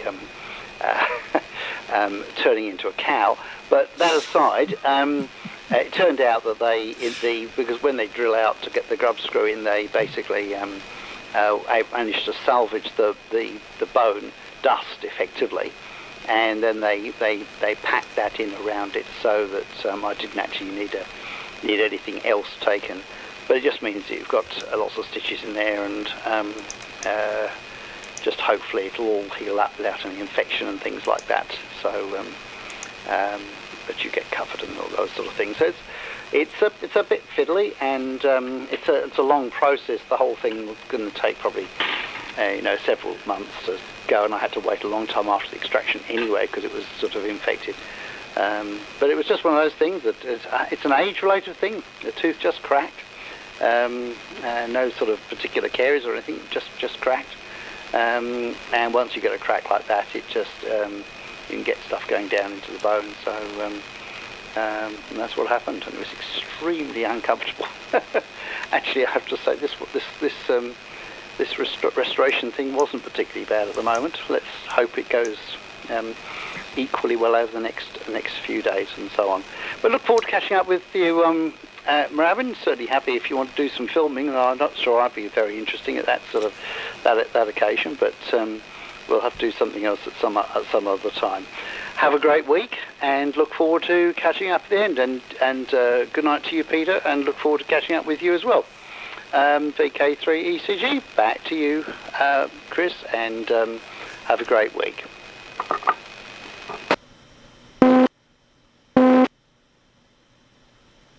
Bit of pager noise there. VK3AML. Yeah, okay. Looks like I'm tying the ribbons. Thanks for that. There's only one major thing I'm looking for. A lot of little things, parts. But I could really use a cavity resonator that covers 147 megs. If I'm ever going to work crossband in-band, I'm going to need one. So if anybody has a cavity resonator for 147 megs that they're prepared to get rid of, please let me know for payment or whatever. It's basically to limit the crud that's coming out of my radio so that I can receive a few hundred kilohertz away and make up a crossband in-band like Dave used to do. 3ASE. Well, adverts which are for expired products that no longer exist, I suppose, are no longer adverts so that we can legally transmit them. X-Lax has never been a product in this country. So I'll conclude with one final advert from 87 years ago. So if 1935 ever comes round again, this will be really useful to you. There you are. Look, Dad, there it is at last. There's what? Where? There. Turn it over, Dad. Now that's what I call a good-looking car. Today, Pontiac presents a new low-price 6 and an improved low-price 8. And isn't that a dramatic presentation? Do you think anyone would or even could miss it? A striking overall view of the front end, showing just enough to intrigue their interest to come down and see the whole car. A bold display of important features and price. Brief but effective copy that amplifies the story. And at the bottom, a display line carrying dealers' names and addresses. You never saw an announcement ad like that before, because it is as different from the commonplace as day from night. Here is the second advertisement. Let me describe it to you because it is typical of what is to follow. And this 1935 campaign has been designed to make America think certain definite thoughts about the Pontiac car and the institution behind it. Right out in front, of course, is a big, bold, compelling picture of the car in striking black and white. Behind it is a scene from that wonderful factory of ours. And it is grayed down, so instead of competing with the car for attention, it helps to make the car stand out. That background scene is used to tell America that this car is built in a magnificent modern factory, to imply that Pontiac's manufacturing advantages make it possible to produce such a car at such a price. You have seen how we propose to use newspapers, magazines, radio, billboards, and special printed matter to help you double your sales in 1935. Now, imagine our average family just a few months hence. I wonder what's keeping your father. Yes, and it's nearly 7. Gee, I'm getting hungry. There he is now. It's a good thing we're going to have stew tonight. Why, Will, why were you so long? I was Oh, yum, stew tonight. taking care of something important. Oh, what is it, Dad? Well, it's a surprise. For me? For me? For me? Yes, sir. It's for you, and you, and you. My fur coat? My shotgun? My new stair carpet? No. To all 3 of you. Well, what is it then? Come here. Look at that. A new Pontiac! And a sedan! Oh, it's just wonderful! And it's ours? No, it's ours, all right. Really? Bought it this evening. Turned in the old bus. Come on!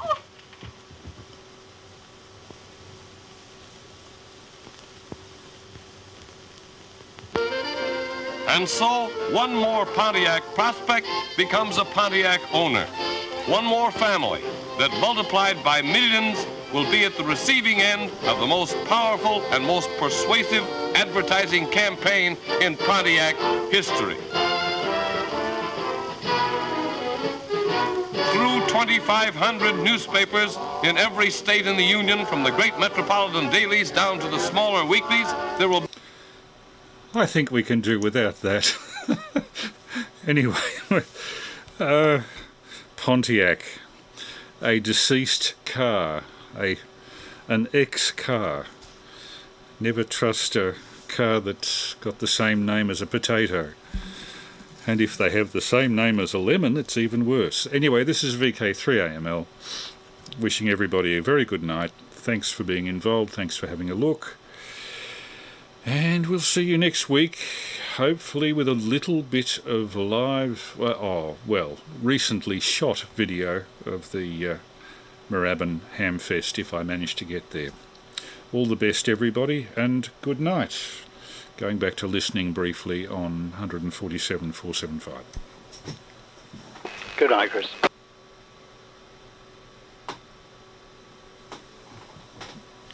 And a very good night also to the people on the stream. Thank you for watching. I don't think we've got any copyright problems, which is good. I'll have to check on that. I believe very much in the adage, as long as you use discretion and try to not cross people for copyright, that if you make a good guess as to what's not in copyright, generally you're right. And in any case, it's better to seek forgiveness than to seek permission. I've found over the last 51 years of my involvement in the public service workforce that if you ask permission, you're asking for trouble and for endless emails. Anyway, all the best, people, and we'll catch you next Saturday, 9:30 p.m. for the usual Saturday night test transmission, followed by hopefully a fairly stimulating contact. All the best.